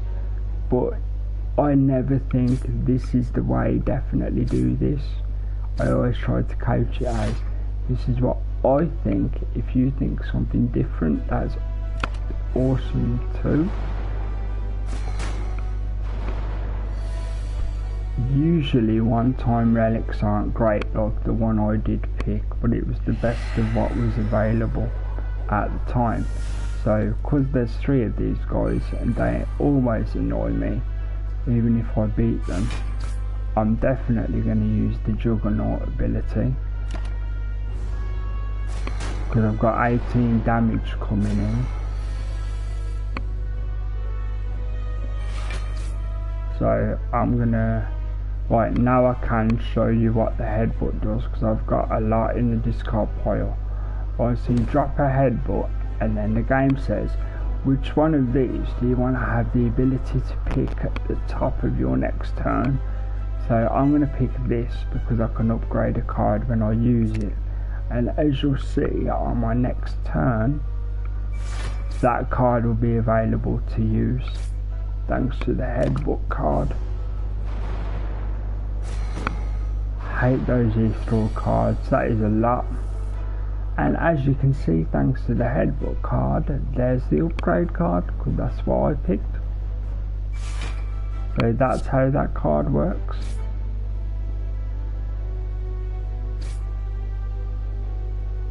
Again, if you already know this because you're a regular player, I'm aware you may already know this, but I always talk from the view of maybe a person doesn't know. So I'm just trying to be helpful.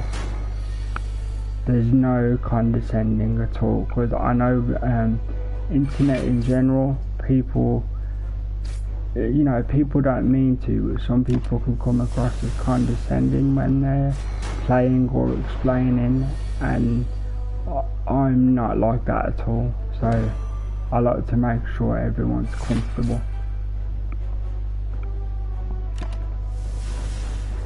So yeah, as before, just waiting for my opportunities, trying to defend more than I normally would, because obviously there's multiple, well, there was multiple enemies. I managed to take one down thanks to the Juggernaut ability. I'm glad I got that card, because believe it or not, I always misunderstood that card until today when I read it properly. I wasn't even aware that it stayed around. I thought it was a one-time use and then the skill would disappear, rather than it sticking for the rest of the battle. So this is the easiest I've beaten with these characters. I'm not saying it will be that easy for the rest of the run. Let's see, you can now remove cards from your deck at rest, so it's brilliant. That helps a lot. This card for most people is good, but I prefer this card because it helps in emergencies, and you've got the auto heal at the end of battle anyway.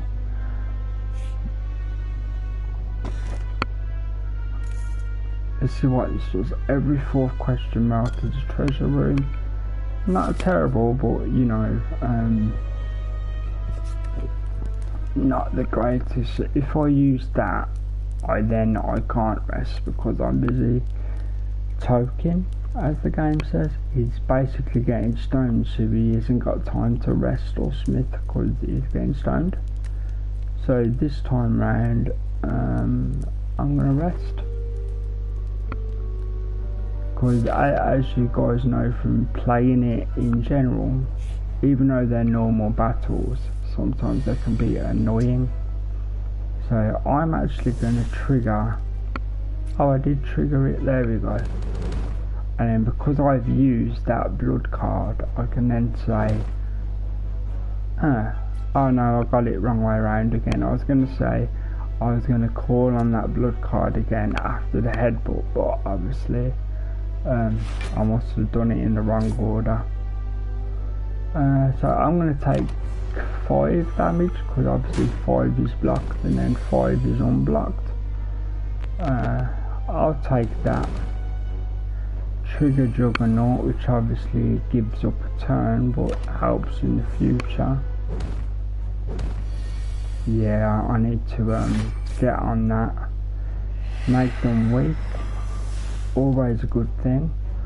Use the block upgrade card. Even though I can't use it, I'm going to upgrade it for a future turn, and then hit with a normal blade. There is a lot of funny, useful cards with this character, but sometimes you just don't see them, just because of how the run is. Like he has this card, I love this card because it cycles itself, and I also really like this because it applies weak and vulnerable, and as you can see from what it actually does, if you can upgrade it and lower the 2 to a 1, if it does that, I think it does, or at least it'll upgrade the 2 and the 1 and the 1. It's definitely a card worth having. So but this time round I'm going to go for this, because it basically duplicates itself for the second time around. So if you have a relatively small deck, it will come out again and again and again. There's no store coming up, so I'm going to tell the guy no thank you. Well, the snake. Any healing around? Oh, straight after. Okay, so I can give up the health. Oh, this is bad actually. Wow, I've made a mistake here. Well, in for a penny, in for a pound, as the old British saying says. What did I get for that I got at the start of each. That's good. Vulnerable is good. It took a lot of. Okay. Upon picking, choose a skill. Start the combat with the skill. Okay, so what I can do is I can start every combat with the get extra 2 turns card. So this worked out quite well. Even with the healing, I'm going to be at a slight disadvantage. But that was my own choice by being a bit too greedy, trying to get a relic. This boss annoys me. I know you've heard that a few times, but genuinely this one can be annoying. But as long as you heal just enough, then it's not that bad, but in my opinion is annoying. Strength is always good. I'll give up the health to hit the damage. Yeah, I don't like it either. It's very beatable if you have the right card to come out at the right time, but it is horrible, I agree. You're welcome to add me on PSN as long as you send me a message telling me what your YouTube name is, and then I'll add you to the PSN subscriber chat group. If you would like to be added, you don't have to be added. It's completely personal choice.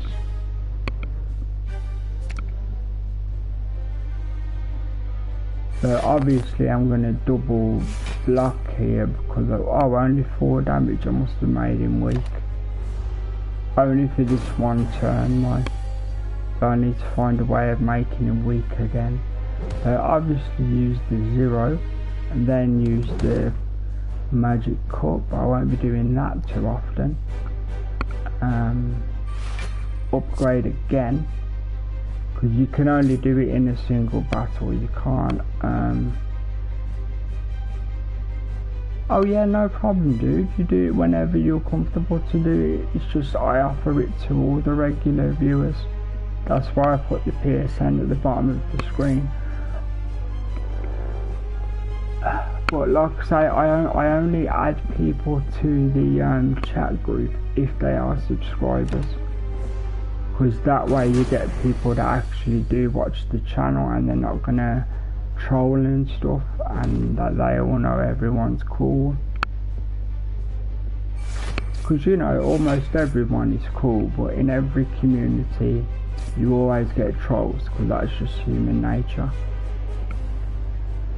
Which I'm not assuming for a second you are at all. I'm just explaining that's why I make sure people are subscribers before I actually add them to the group.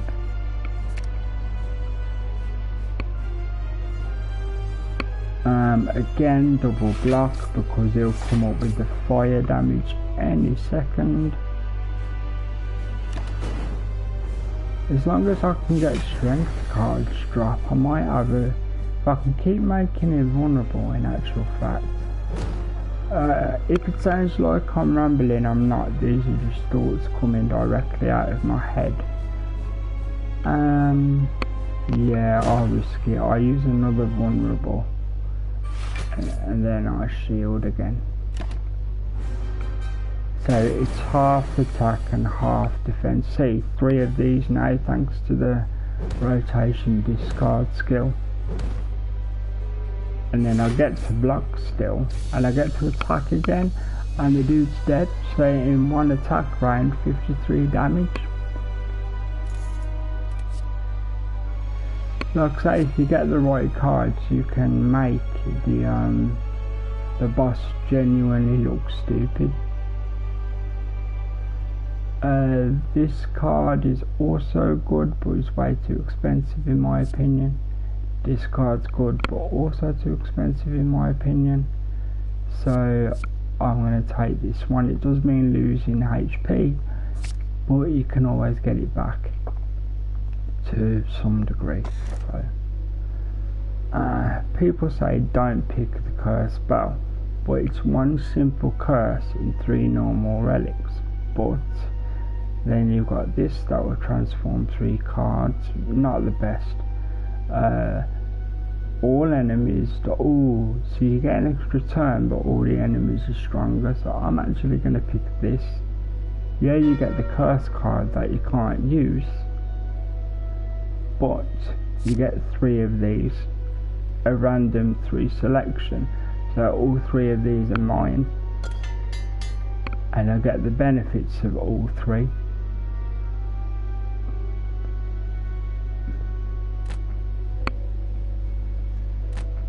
And it really helps with longer fights, because as you saw, using certain combination of cards, you trigger block, play for a certain amount of turns, you trigger attack or block.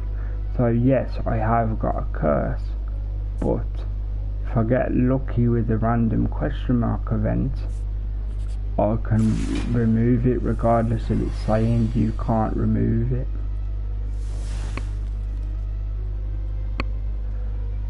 I don't need 2 extra turns now. I don't have a discard pile, so well, I have 1, but I'm going to headbutt anyway. I don't need the extra turns yet, so that's the end of my turn. Couldn't defend or anything, unfortunately, so I took 10 damage. Can I upgrade that? Okay, that's great. Having an upgraded anger card. Good times. Again, no defense cards, but thanks to the ornamental fan, I've got 9 defense for literally just attacking all the time. So the fan has its bonuses, because literally that's its job after all. Wow, 34. That must be what the stack is about. I'm sure the relics are doing that, and I'll run through them again at another point, so I'm not too repetitive. I will use this because I can heal most of it, make him weaker with the gremlin, then use the juggernaut skill, which will go with the ornament and other stuff, then use a shield to get the bonus. Obviously he's not as strong this time, I took damage, but you know, that's the way it works. So I'm actually going to upgrade the headbutt, because that becomes a very important card the longer the run goes on. And as you see, once the draw on the left is 0, you get given all the right hand side back, so everything cycles as mentioned before.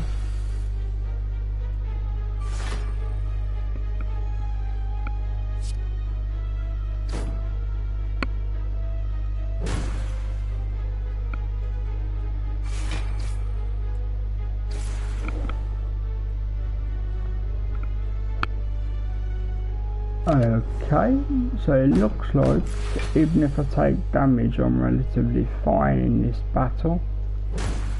But even if you know you're fine, you should always keep an eye on what damage is coming in. This is why Juggernaut has ended up being really good, and I'm glad I realised that today, because I get the high shield eventually and it causes rebound damage. This time around I will take the extra turn, so I can use the bash card. So, oh, there you go, he's dead. There you go.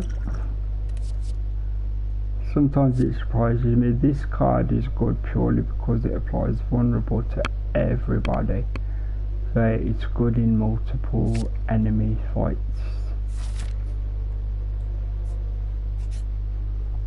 So time for the store.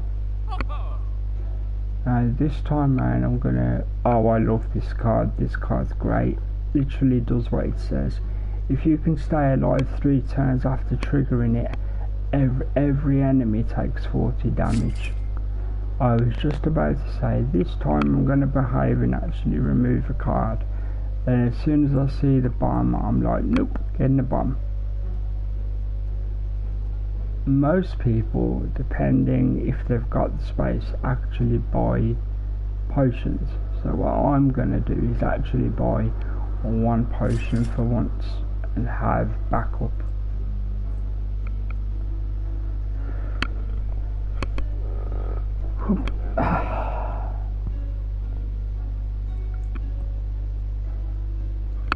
Right then, let's get going. I had a few seconds there.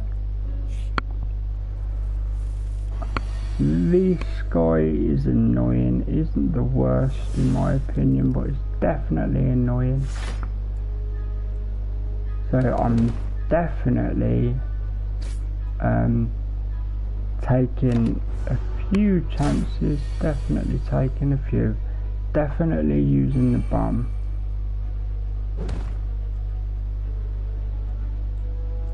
It might even trigger because it has to, like, you have to literally go for 3 turns, and I don't think I'm gonna do I risk it? Yeah, sometimes you can risk your health a bit too much, but kind of you can realise you're doing it, but is it worth it in certain fights? That's how I see it. And most of the time it is. I picked the wrong card to put at the top of my pile. I should have picked Juggernaut or something. Oh, okay, so if you use Juggernaut with a shield, if I go on to this, it multiplies the shield somehow, by the look of it. Okay. So in one more turn the bomb goes off, so I'm going to, there's nothing to upgrade. I was going to say I'll use the upgrade power. No, the bomb should go off because I'm not going to use the thing again and lose health. So as you saw, the bomb went off completely fine. Finally get a strength card, because you want a lot of those. If you're lucky, you want the ability to have a lot of those, because they're 0 and they're made for this guy basically.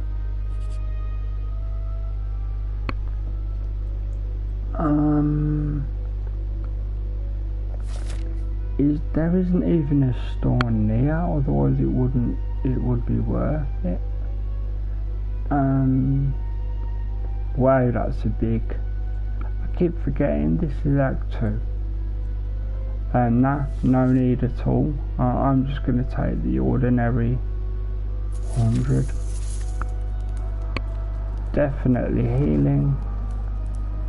See, now everything's kind of in my mind. It's like having a reset, because I'm basically 100% HP. And oh look, there's the bomb. So to make sure I can use it, get my double turn that I like to use, get the Juggernaut I like to use, hit the strength for three accents, and then get the bomb ticking. Because even if the guy's alive, in 3 turns he's losing 40 health. Because it's the beginning of the fight, I can afford to do that. Keep in mind, if I can get him down to 40 and have enough life, I've basically won already.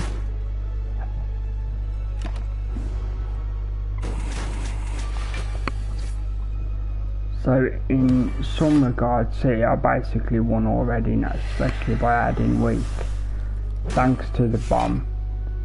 So depending on what your style is, and if you like to be like that, you can be a bit more bold, because you know in a certain amount of turns 40 damage is going down. So good stuff in my opinion.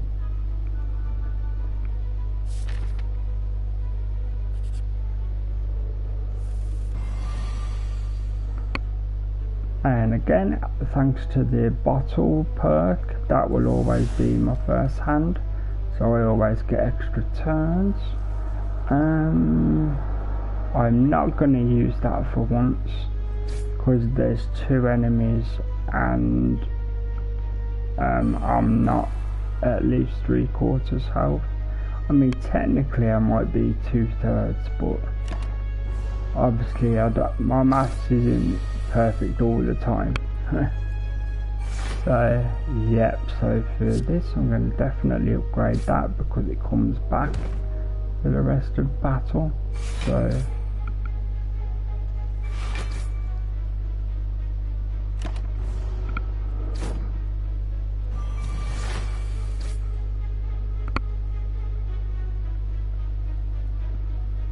right,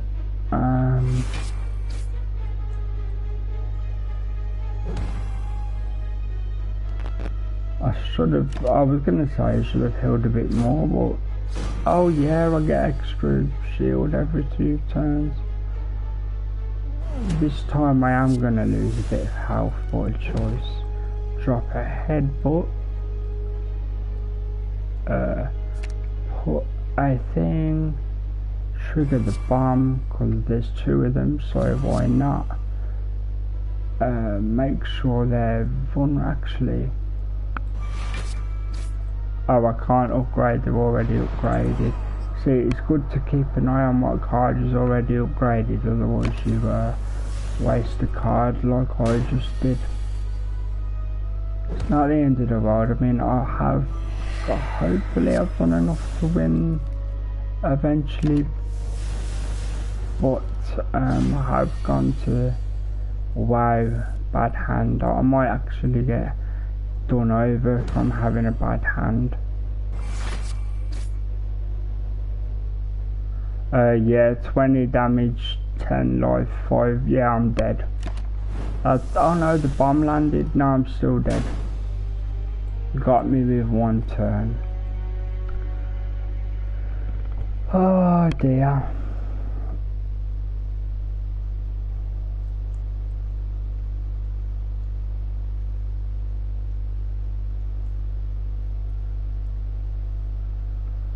Yeah, bit not annoyed but disappointed I got wipes. Mind you, it was the middle of Act 2, so it's not the end of the world. That was quite far.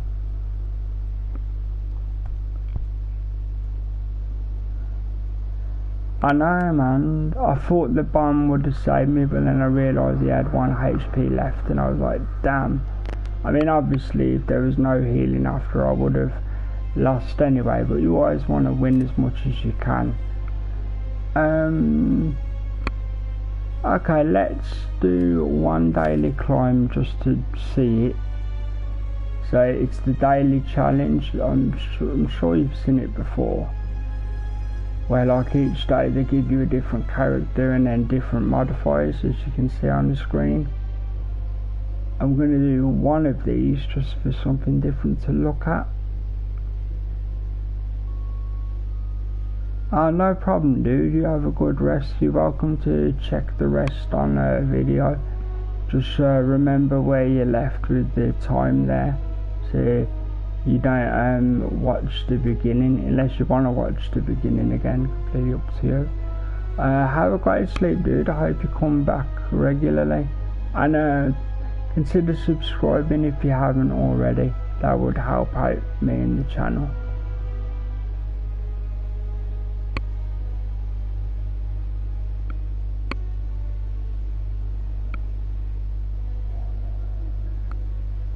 Okay, so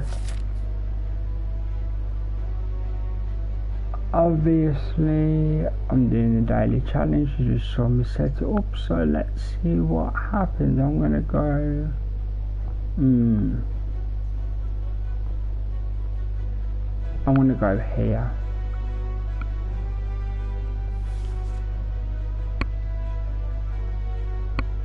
What do I have to, what am I doing? I've got to pick, okay, 10 cards. Definitely picking this.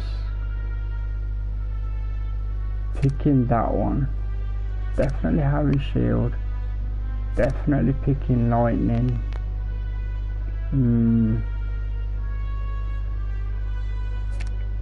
Do the orbs. Shield could be good, but let's wait.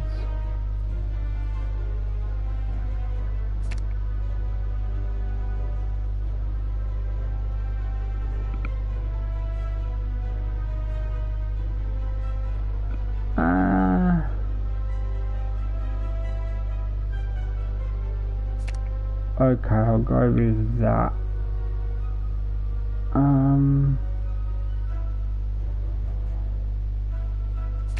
Pick chill, pick another shield, and hopefully I could only get one of them. Oh, they're the 10, okay.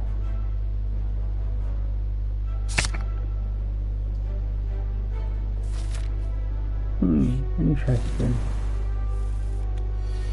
Oh, it's like that, is it? Okay.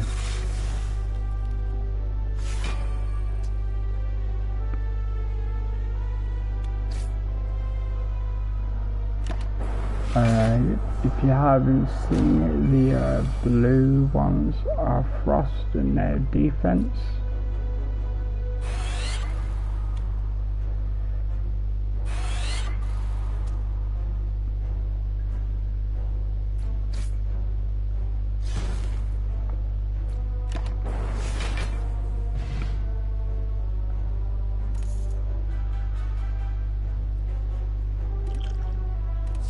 This will be interesting.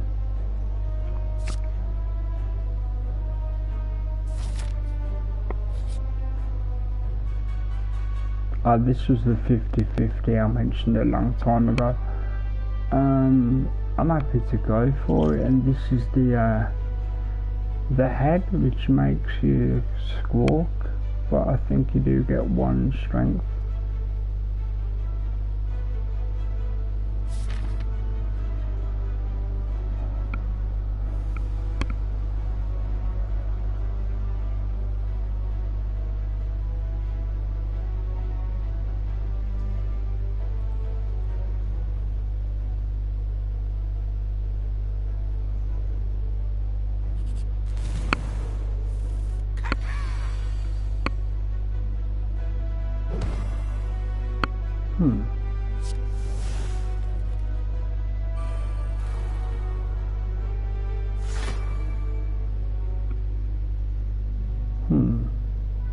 Oh, well, I had 1 left.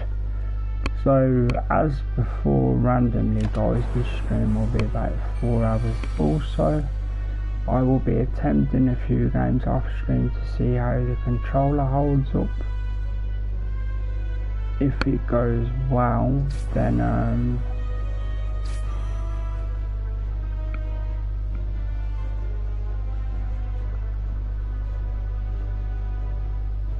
yeah, if it goes well with different games off stream with the difficulties of my controller, then I'll start playing them again on stream. I just don't like saying every few minutes, my controller's being awkward, even though it is.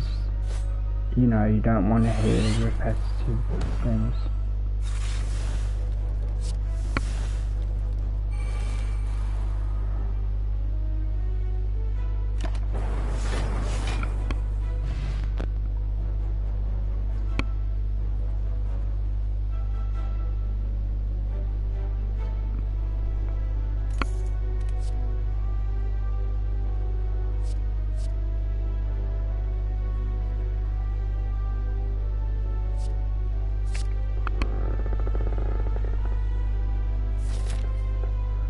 Interesting.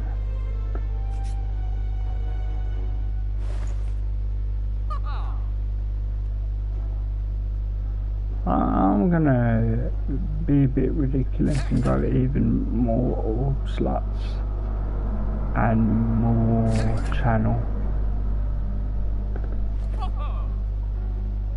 It's slightly ridiculous, but you know, sometimes ridiculous can be fun. Let's see what that bird thing actually does. I pressed the wrong button, so why did... Oh, hang on.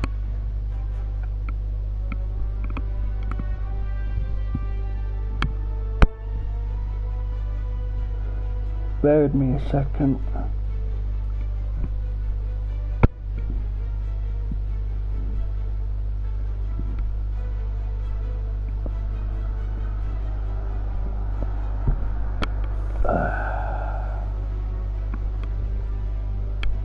So I was just scratching my ear. You know how it is.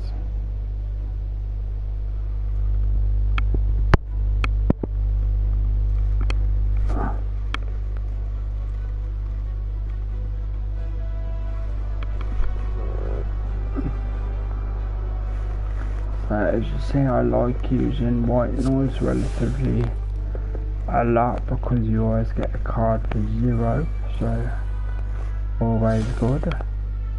I like the lightning, as you guys already know, and you get the auto triggers, which did their job.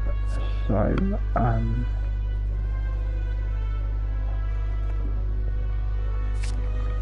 I can use Blizzard because I have a few Frost cards now, so I'm going to use that to upgrade.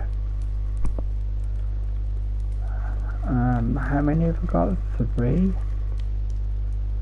Okay, so if I... what do I upgrade? Is it this one? Oh, you'll make it a 0, I'm assuming. Yep, okay.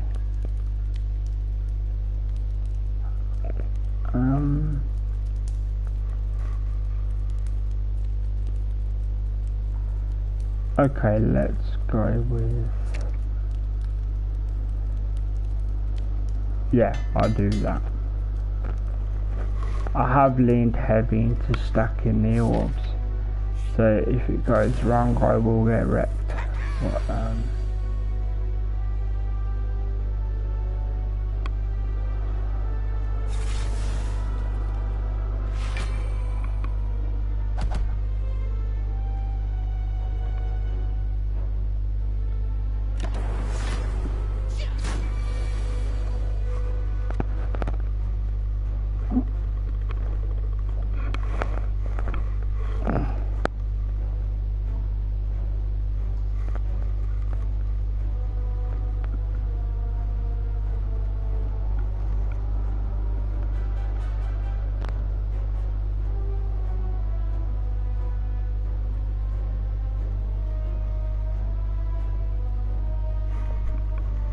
okay, so again you do that, and then you hit, it's only 7 damage apparently, but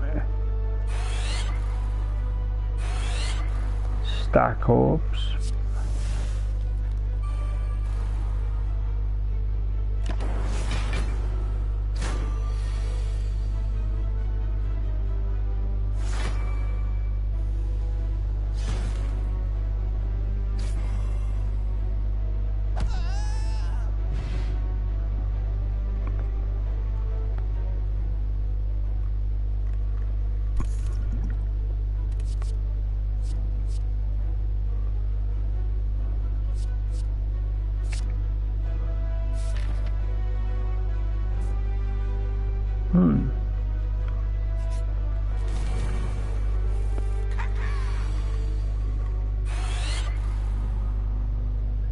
Yeah, do that.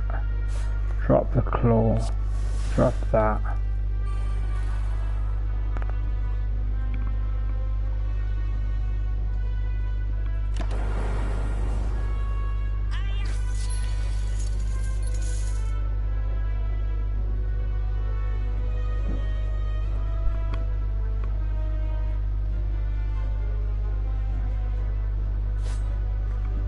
See, I like these cards, but again, if it was any other guy, well, I'd be probably screwed.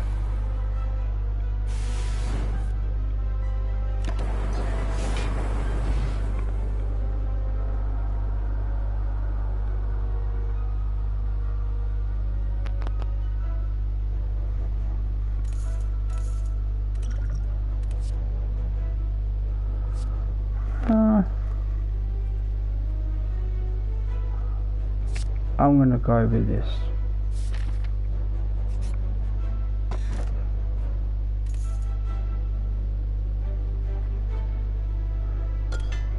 Upgrade to random skills, not the best relic, but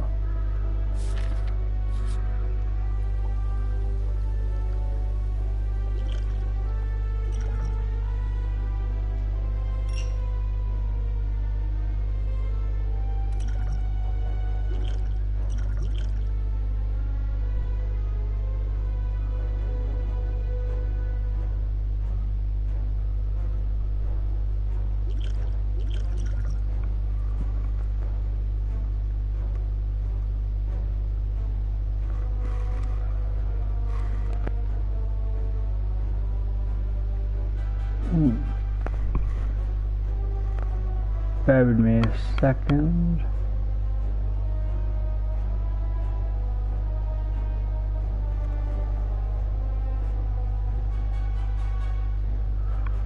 That'll do. I'm not sure actually.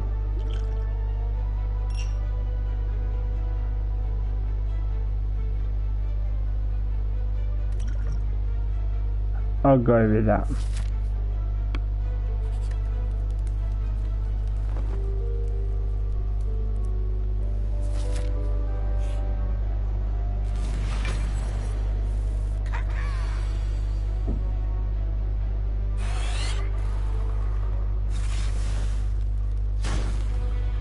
Again, the way I've set the character up for this run is all about the orbs.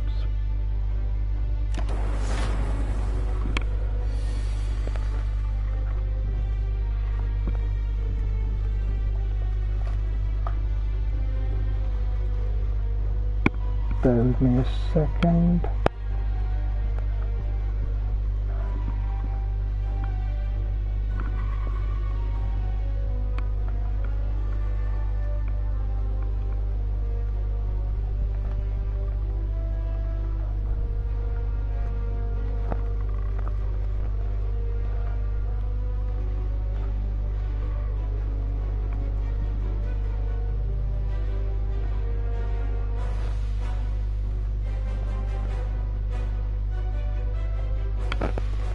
Okay, there you go. I just had to do a charge wire through another device. So again, hit the vulnerable spots if possible. Luckily, because I have 0 cards, it really helps.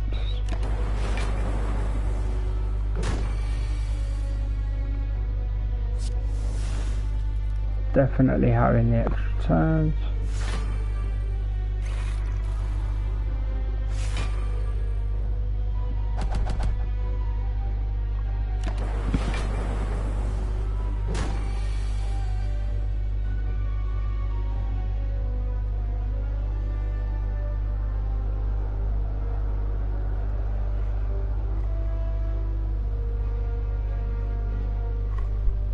Right then, back to this time I'm going to use this card.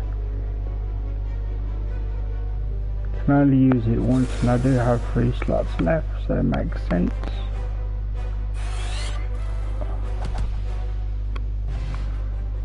If you get very lucky,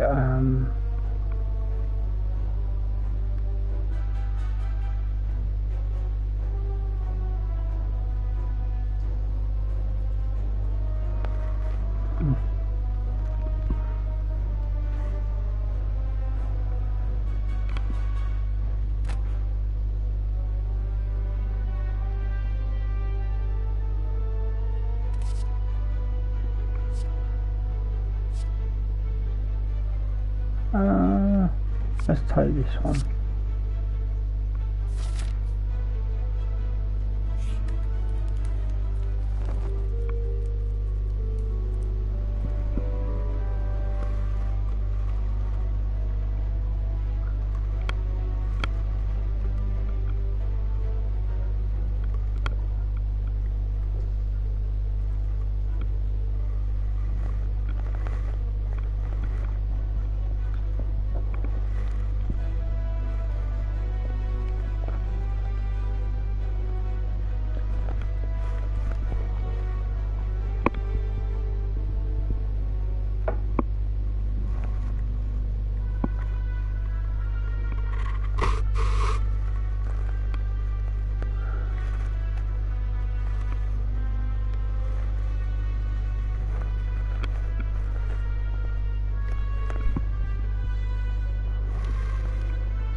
Okay, let's get this going. So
Okay, thank you for your patience there, guys. I was just sorting something out.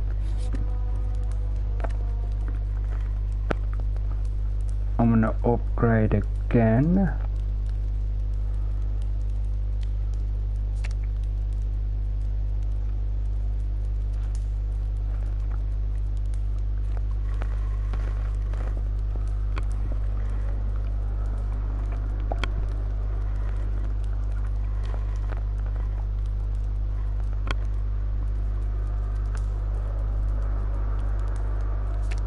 So yeah, let's go with that.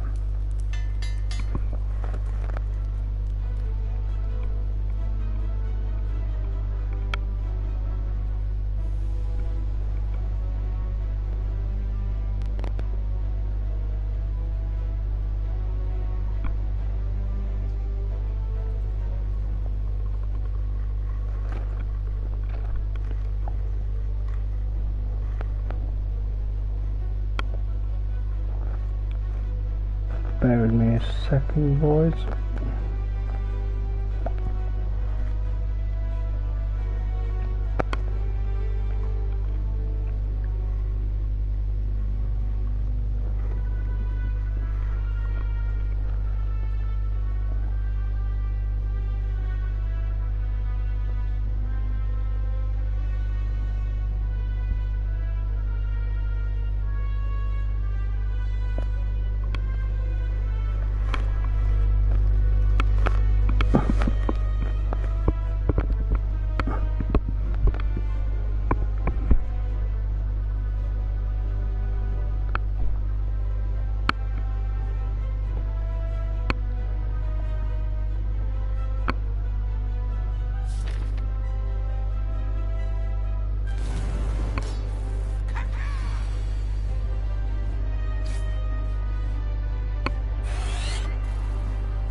Okay, so this will work.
Okay, so I've got myself a guard, which is good.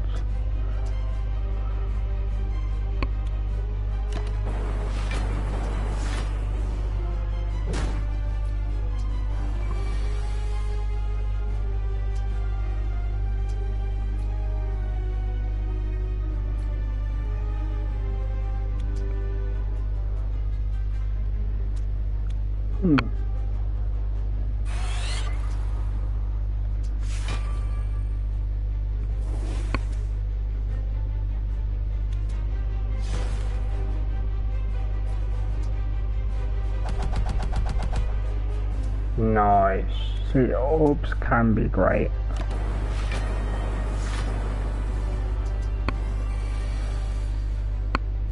Can I get 2 more? Ha ha ha. 1, 2, 3, 4, 5, 6, 7, 8, 9 is the most. Okay.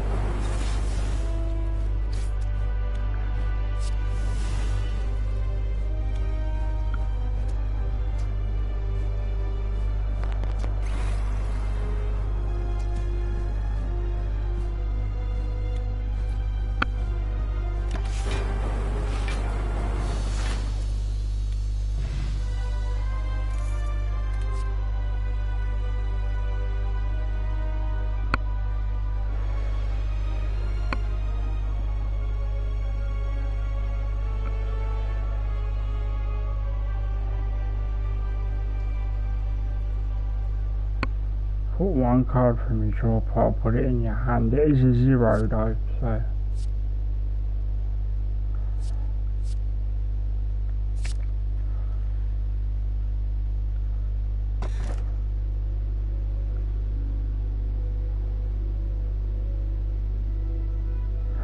Replace this cracked core if you end your turn with what?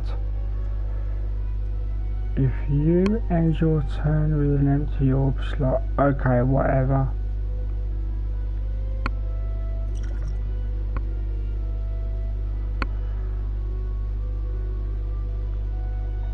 If you end your turn with all empty slots, you end up with it. Okay, yeah.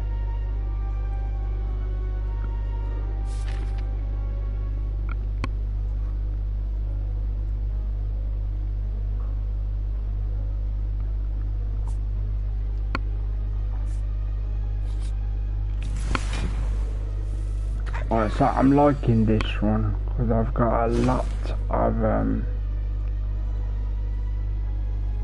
I know it's the daily challenge, but I am really liking it.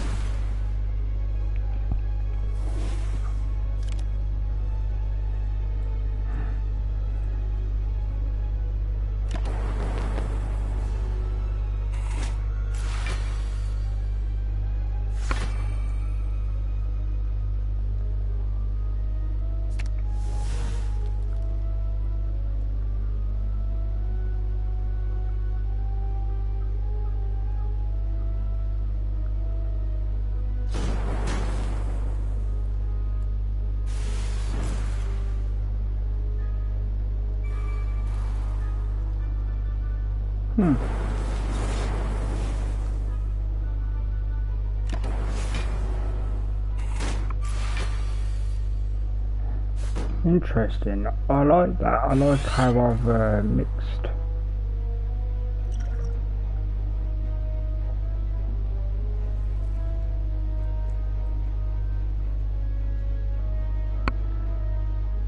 Oh, you get, yeah, okay, yeah. Oh, that's brilliant. Okay.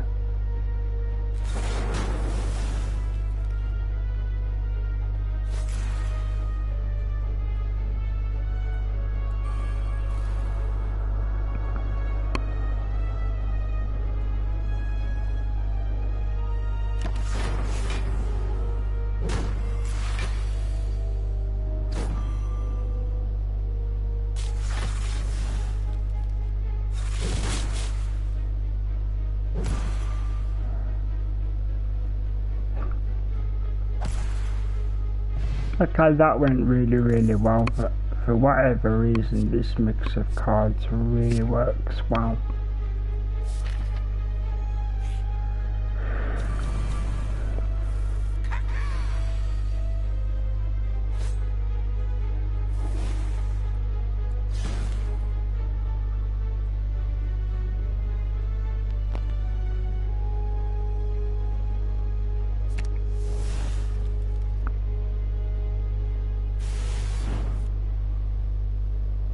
Nice. That card is great.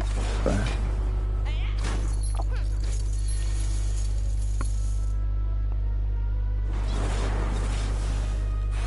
Damn, I should have used the booster first and then put the orb in.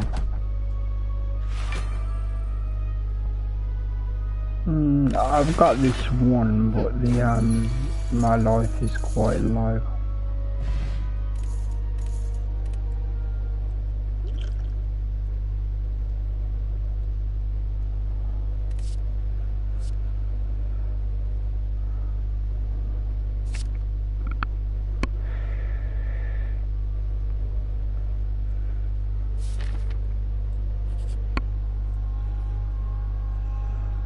Okay, let's try this.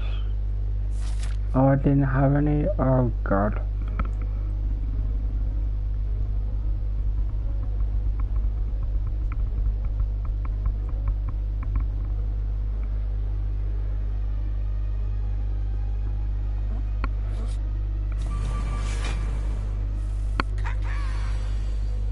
Okay, so I'm definitely going to use lock on, second lock on, and then shield.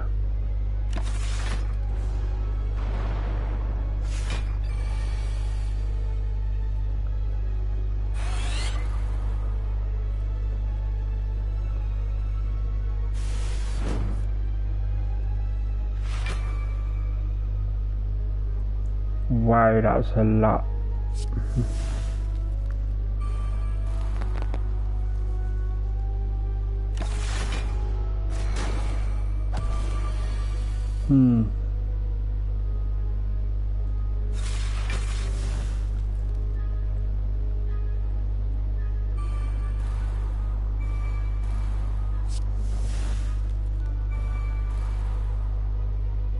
It's strange, but I mean it's worth doing because you get the extra turns and you get the shield and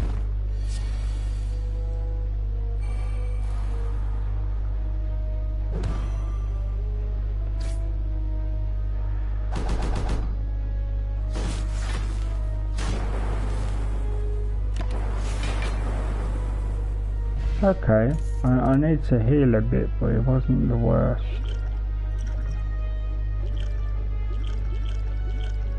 Let's drop the strength because I've got all the orbs, and then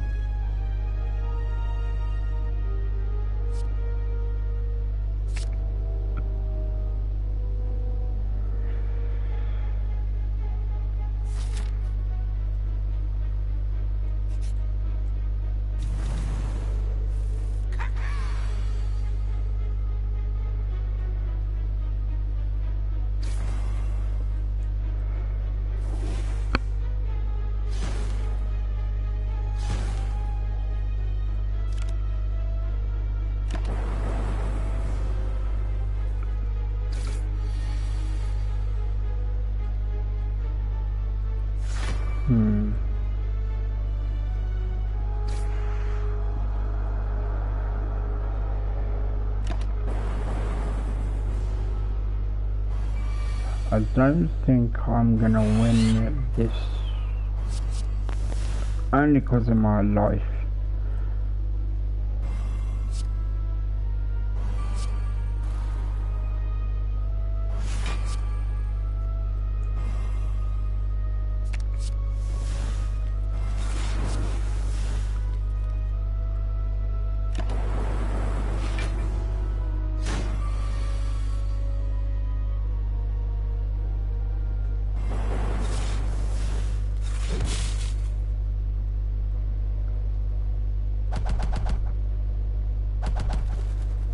Ooh, that was lucky.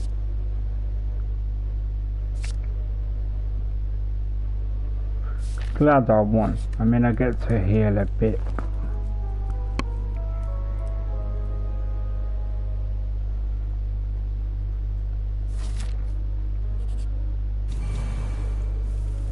Oh.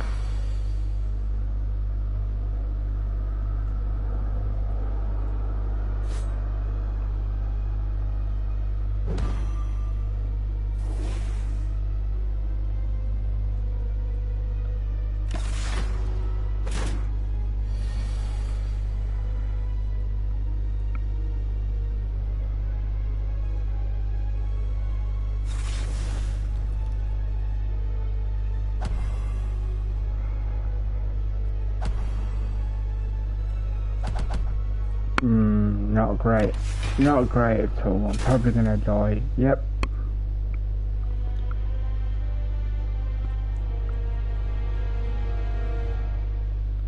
Good go though, 400 points. That's a good thing.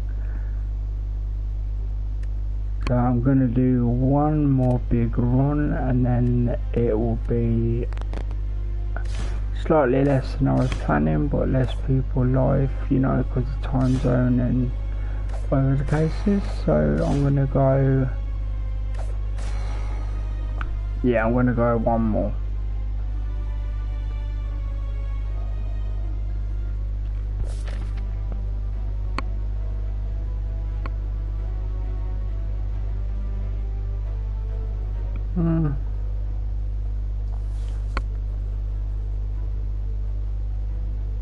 I'll take the curse. What is the curse?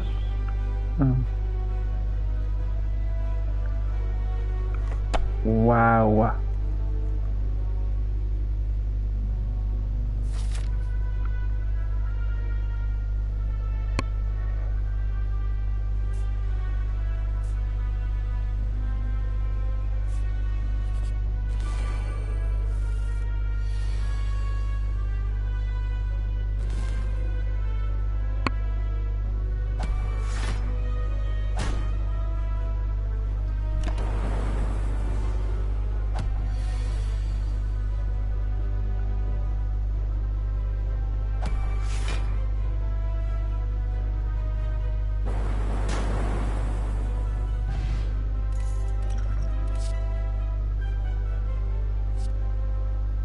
go with that card.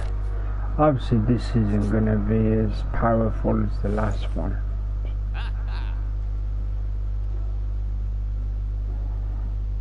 Let's go one of those and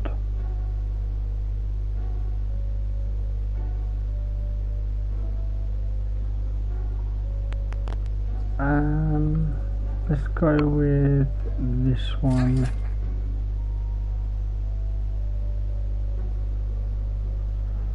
And that as well, because you never know.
Right then,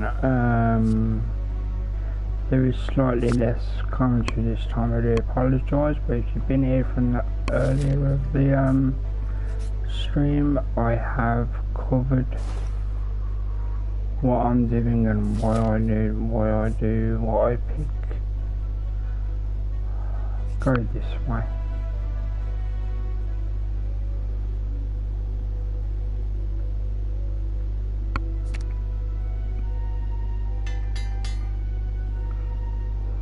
Awesome.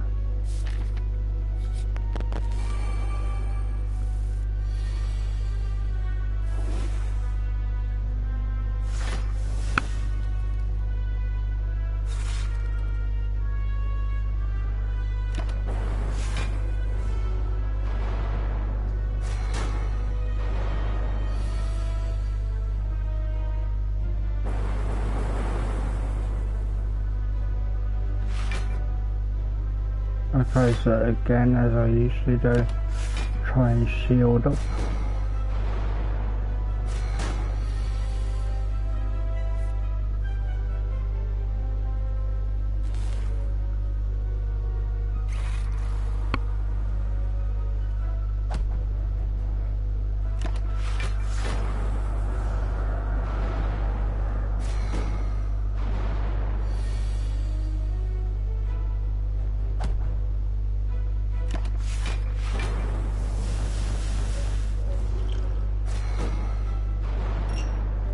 Ah, wrong button.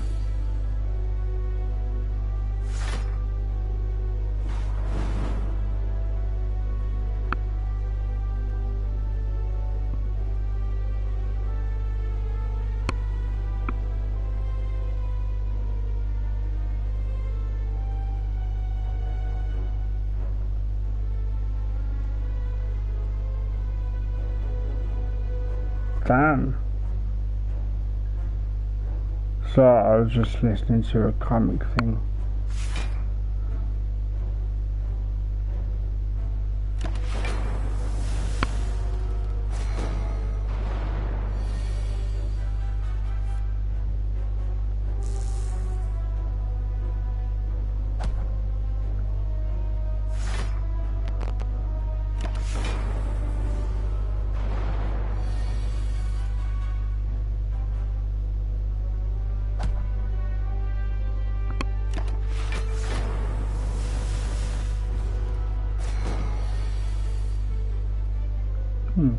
Interesting.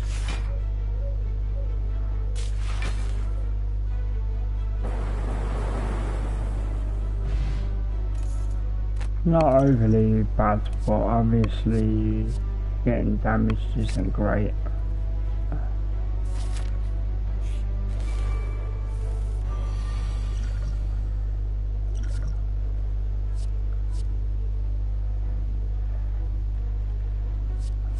Actually, nah, I'll go with that.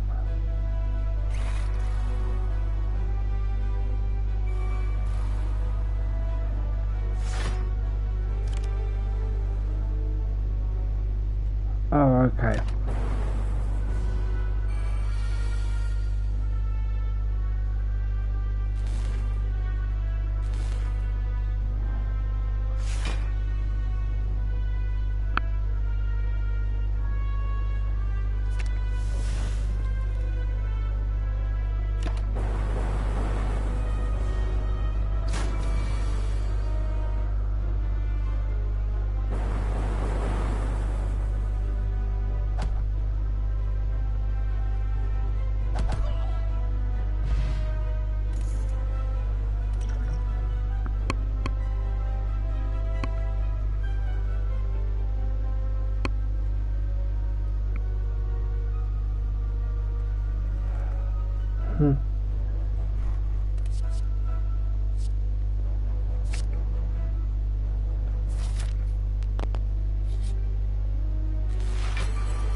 I'm probably gonna get wrecked here, but I'm gonna...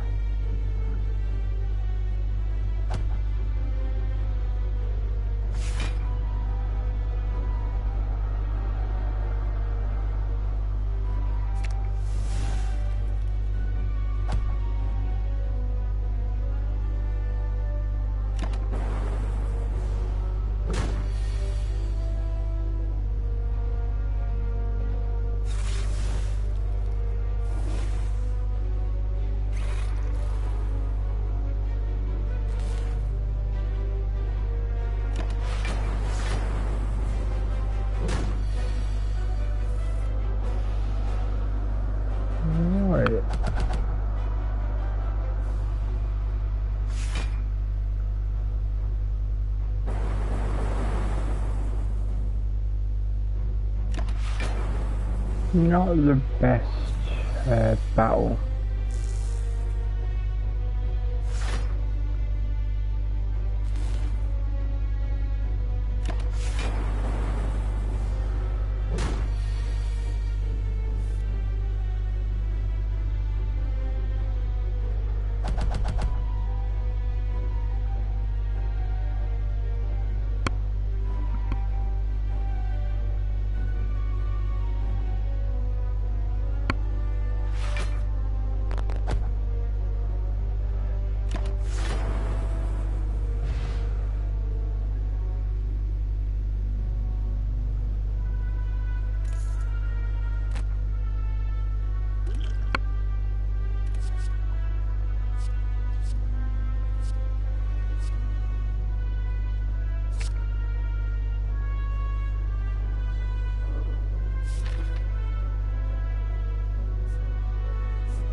I'm at every time.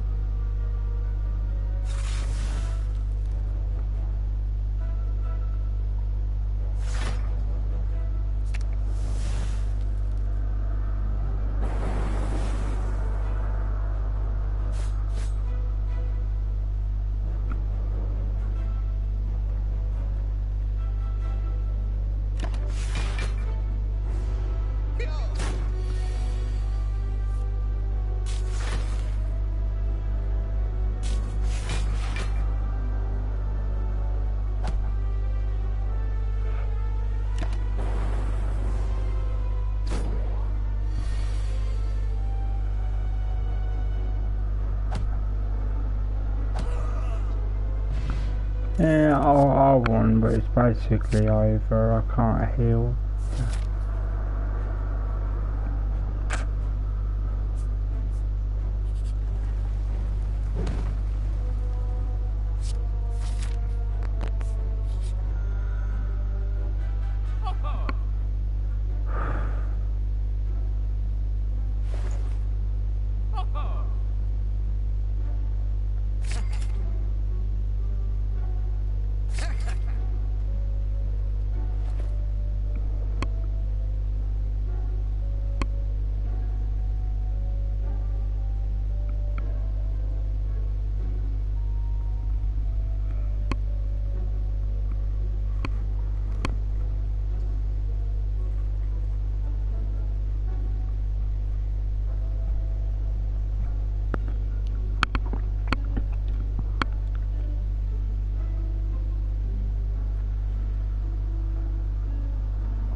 Right, so I've managed to heal up enough to have a chance of beating the head of the ghost.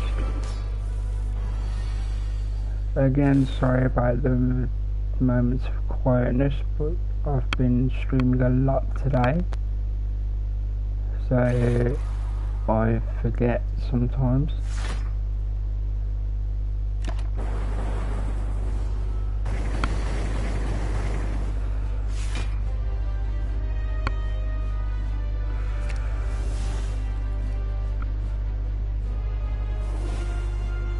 The more I play, the more I learn of how to get the required response from the character, which is good. It means the game's doing its job, so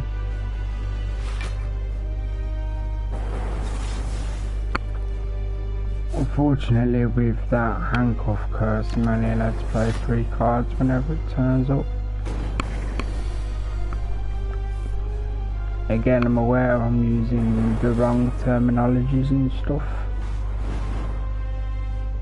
but that dark energy is ridiculously good, so I know that's a different train of thought, but it's all good, all good.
I might survive.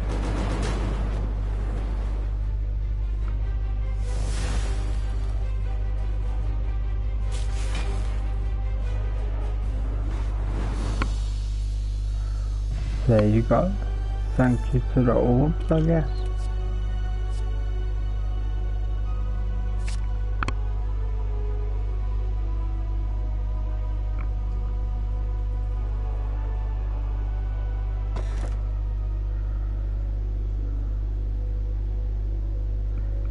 Yeah, take the plasma. This is going to be very interesting.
Yeah, there's no point in using the smoke bomb if I go, I go.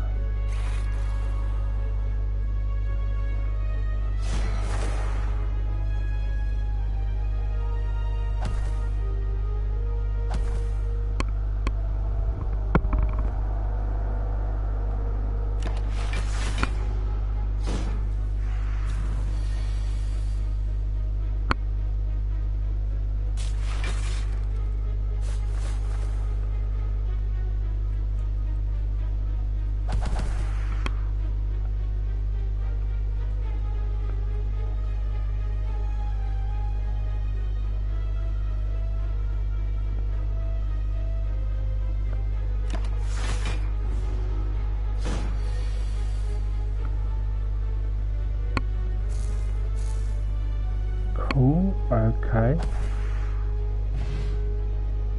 Managed to win.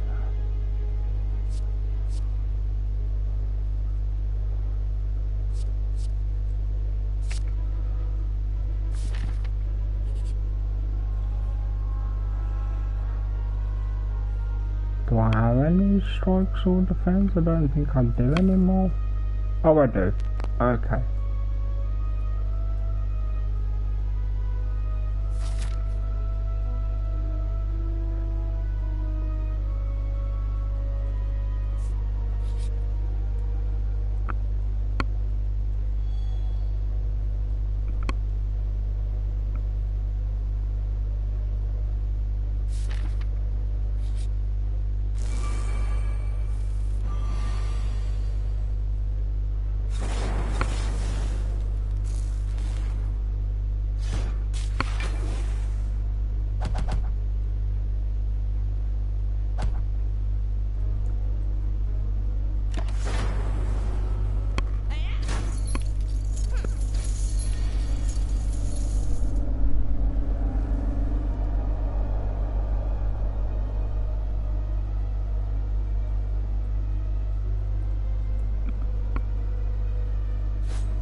Bear with me a second, guys.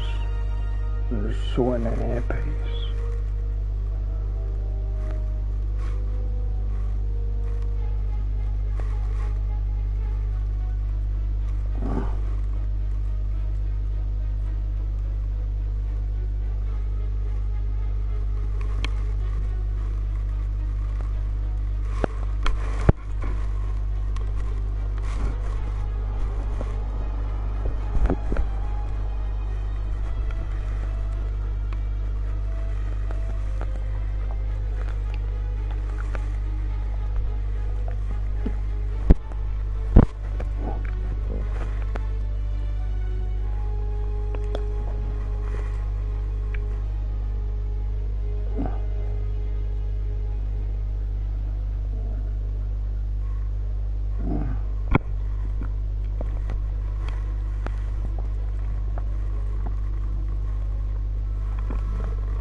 Bear with me a second.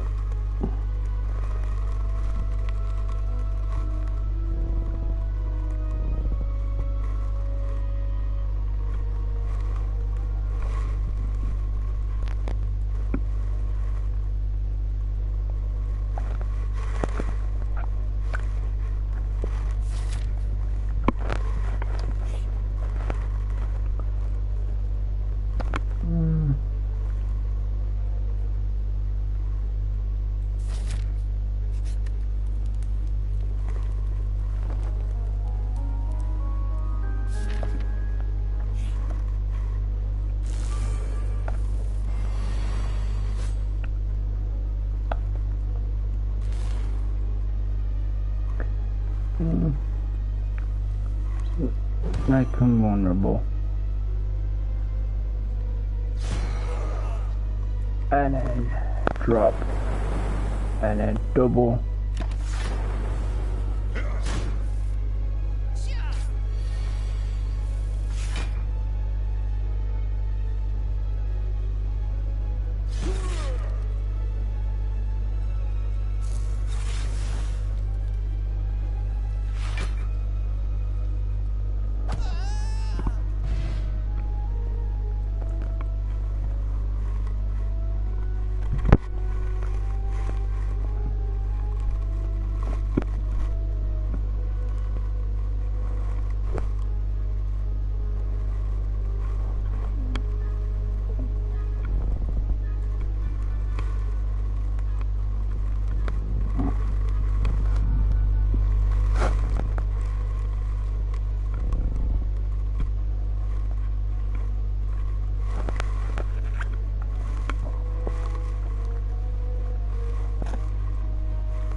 So I'm just adjusting my glasses.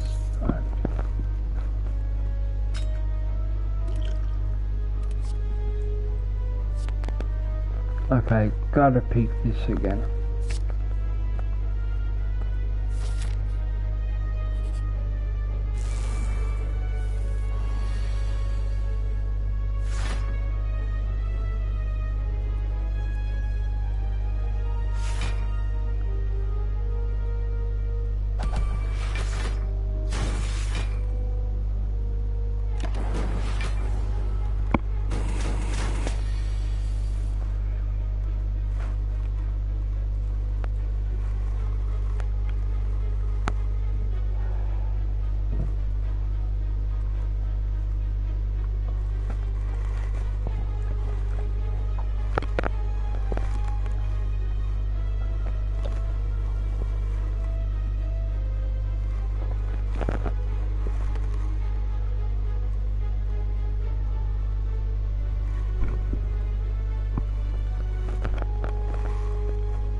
Bear with me a second. Sorry guys.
Oh, I am not allowed to use them because of the handcuff.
Hmm.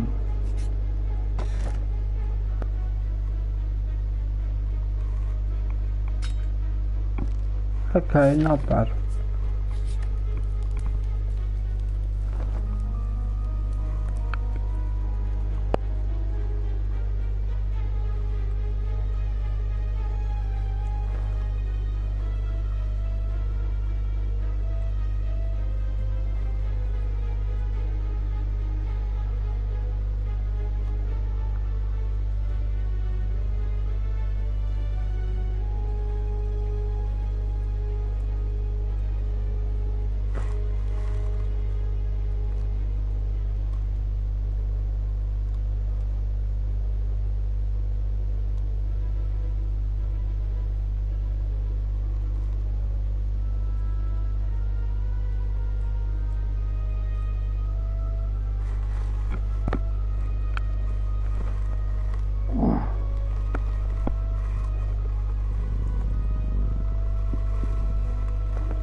Bear with me a second, do apologise. You're welcome to fast forward to the gameplay.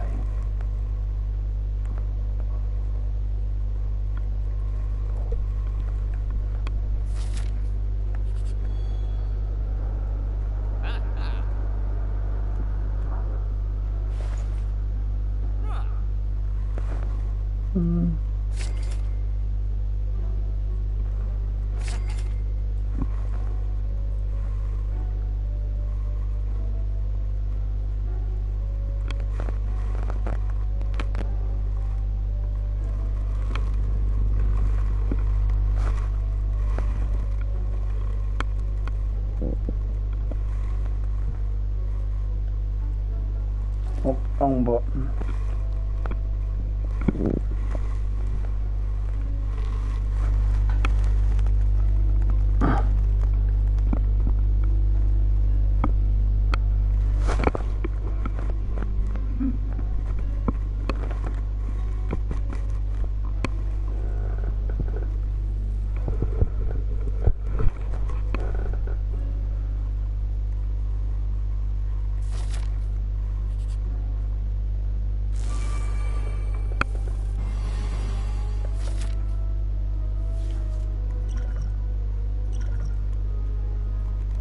Okay, I don't think.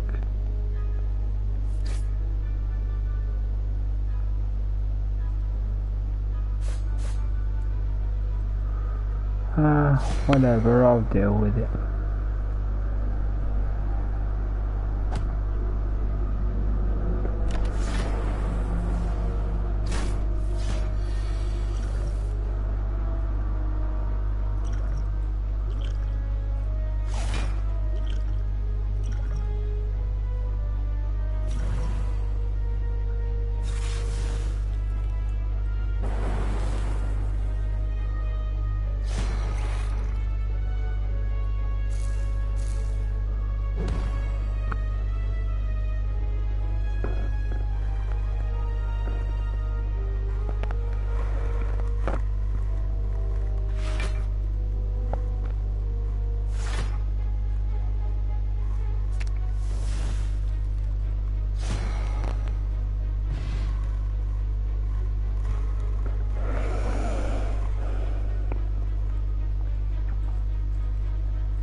Okay, so that helps with the hyper thing.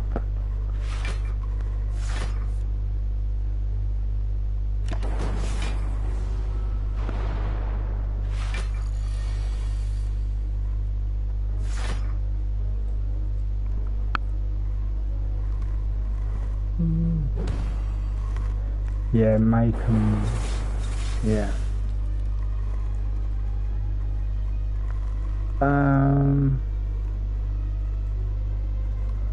I just use, oh hello, what's this about?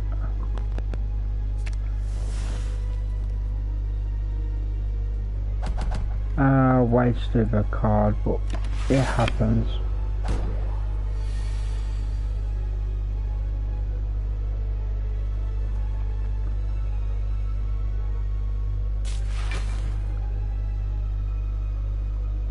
I'm not gonna use the hyper beam yet.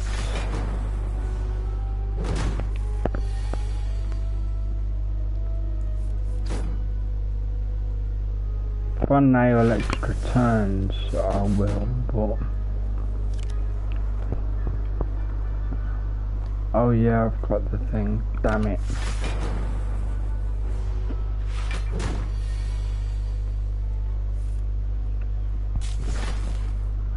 Definitely play the orb, definitely play that, that's already shielded.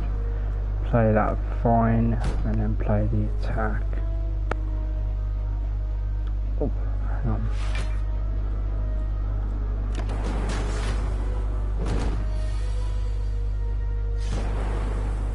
There you go, don't took a while, but you know.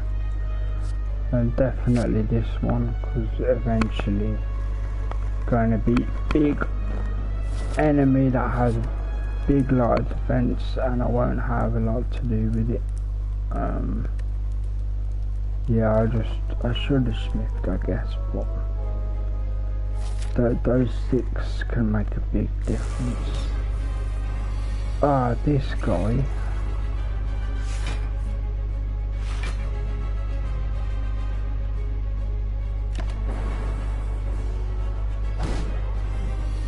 Yeah, this guy bugs me. I've never figured him out.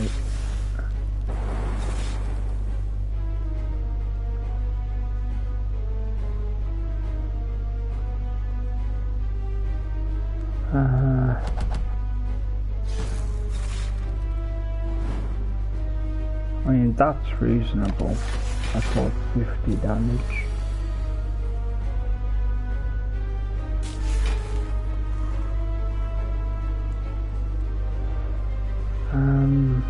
Nah, I need to be able to use my focus, but I will trigger one to get me more healing. Not healing, shield, sorry. Luck shield, whatever you want to call it.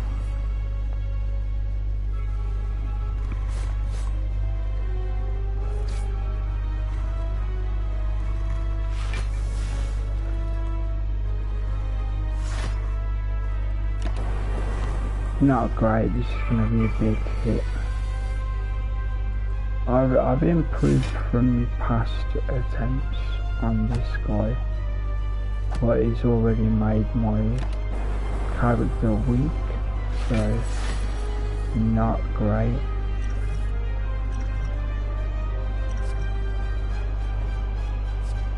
Start the turn. I'm into that. Okay.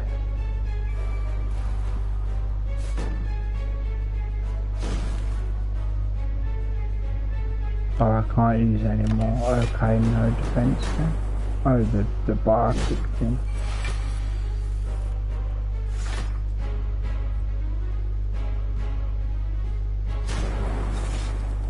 There's a small outside chance, like I always say.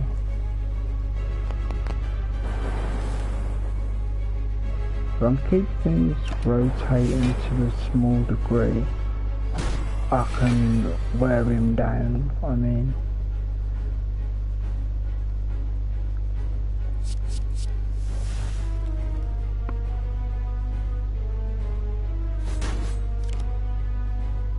Oh dear. 10 isn't going to be enough, I can feel it. Oh, come on.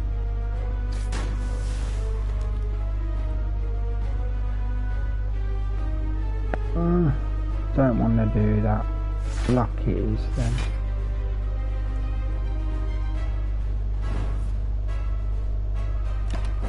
This blows. This particular bunch of turns blow.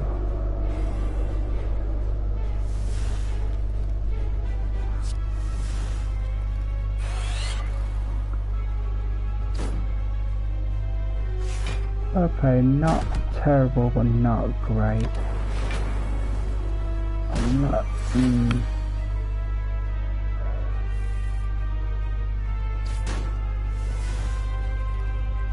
Not great. I can do that because I had extra orbs, so that's not too bad.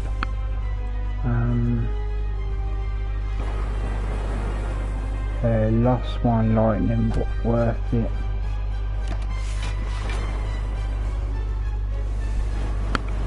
Well, whatever happens is the closest I've ever got, so never beat this guy before.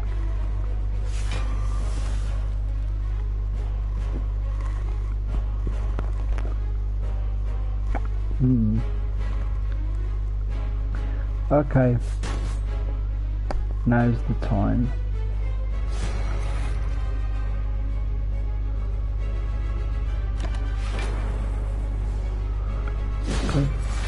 Hopefully the not gaining block thing was only for the rest of that turn. Oh dear, it's for the rest of... I've made a big mistake. Looks like I'm dying.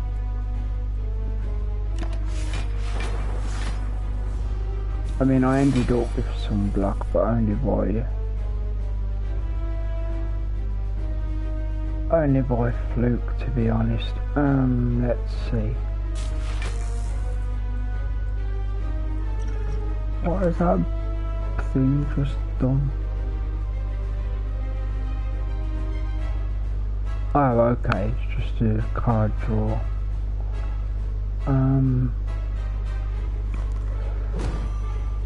Yeah, I'm gonna, yeah.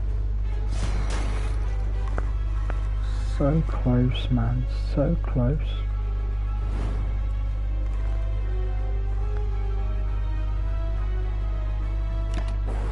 I think he's gonna get me though. Yeah. Ah, so close, man. Well then guys, we've gone a massive chunk like I said I would. I think this stream is ending on a reasonably nice note of almost succeeding. There's been a lot of progress made learning characters though, so that's always a good thing. Thank you to anyone who dropped in today on either of the two big old streams. Notably Tech Gaming Lane, my friend Simon, and Pango Prime, thank you for being around. I will see you guys soon.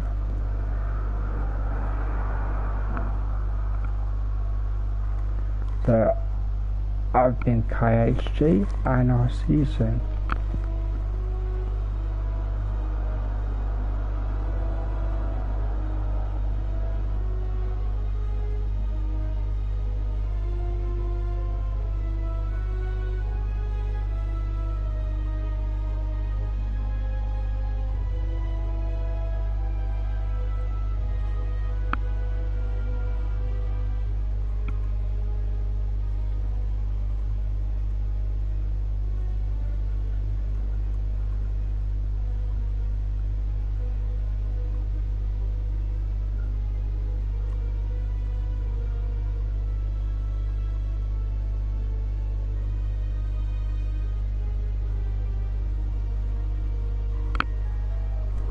Yes, as I said guys, sorry about the little pause there.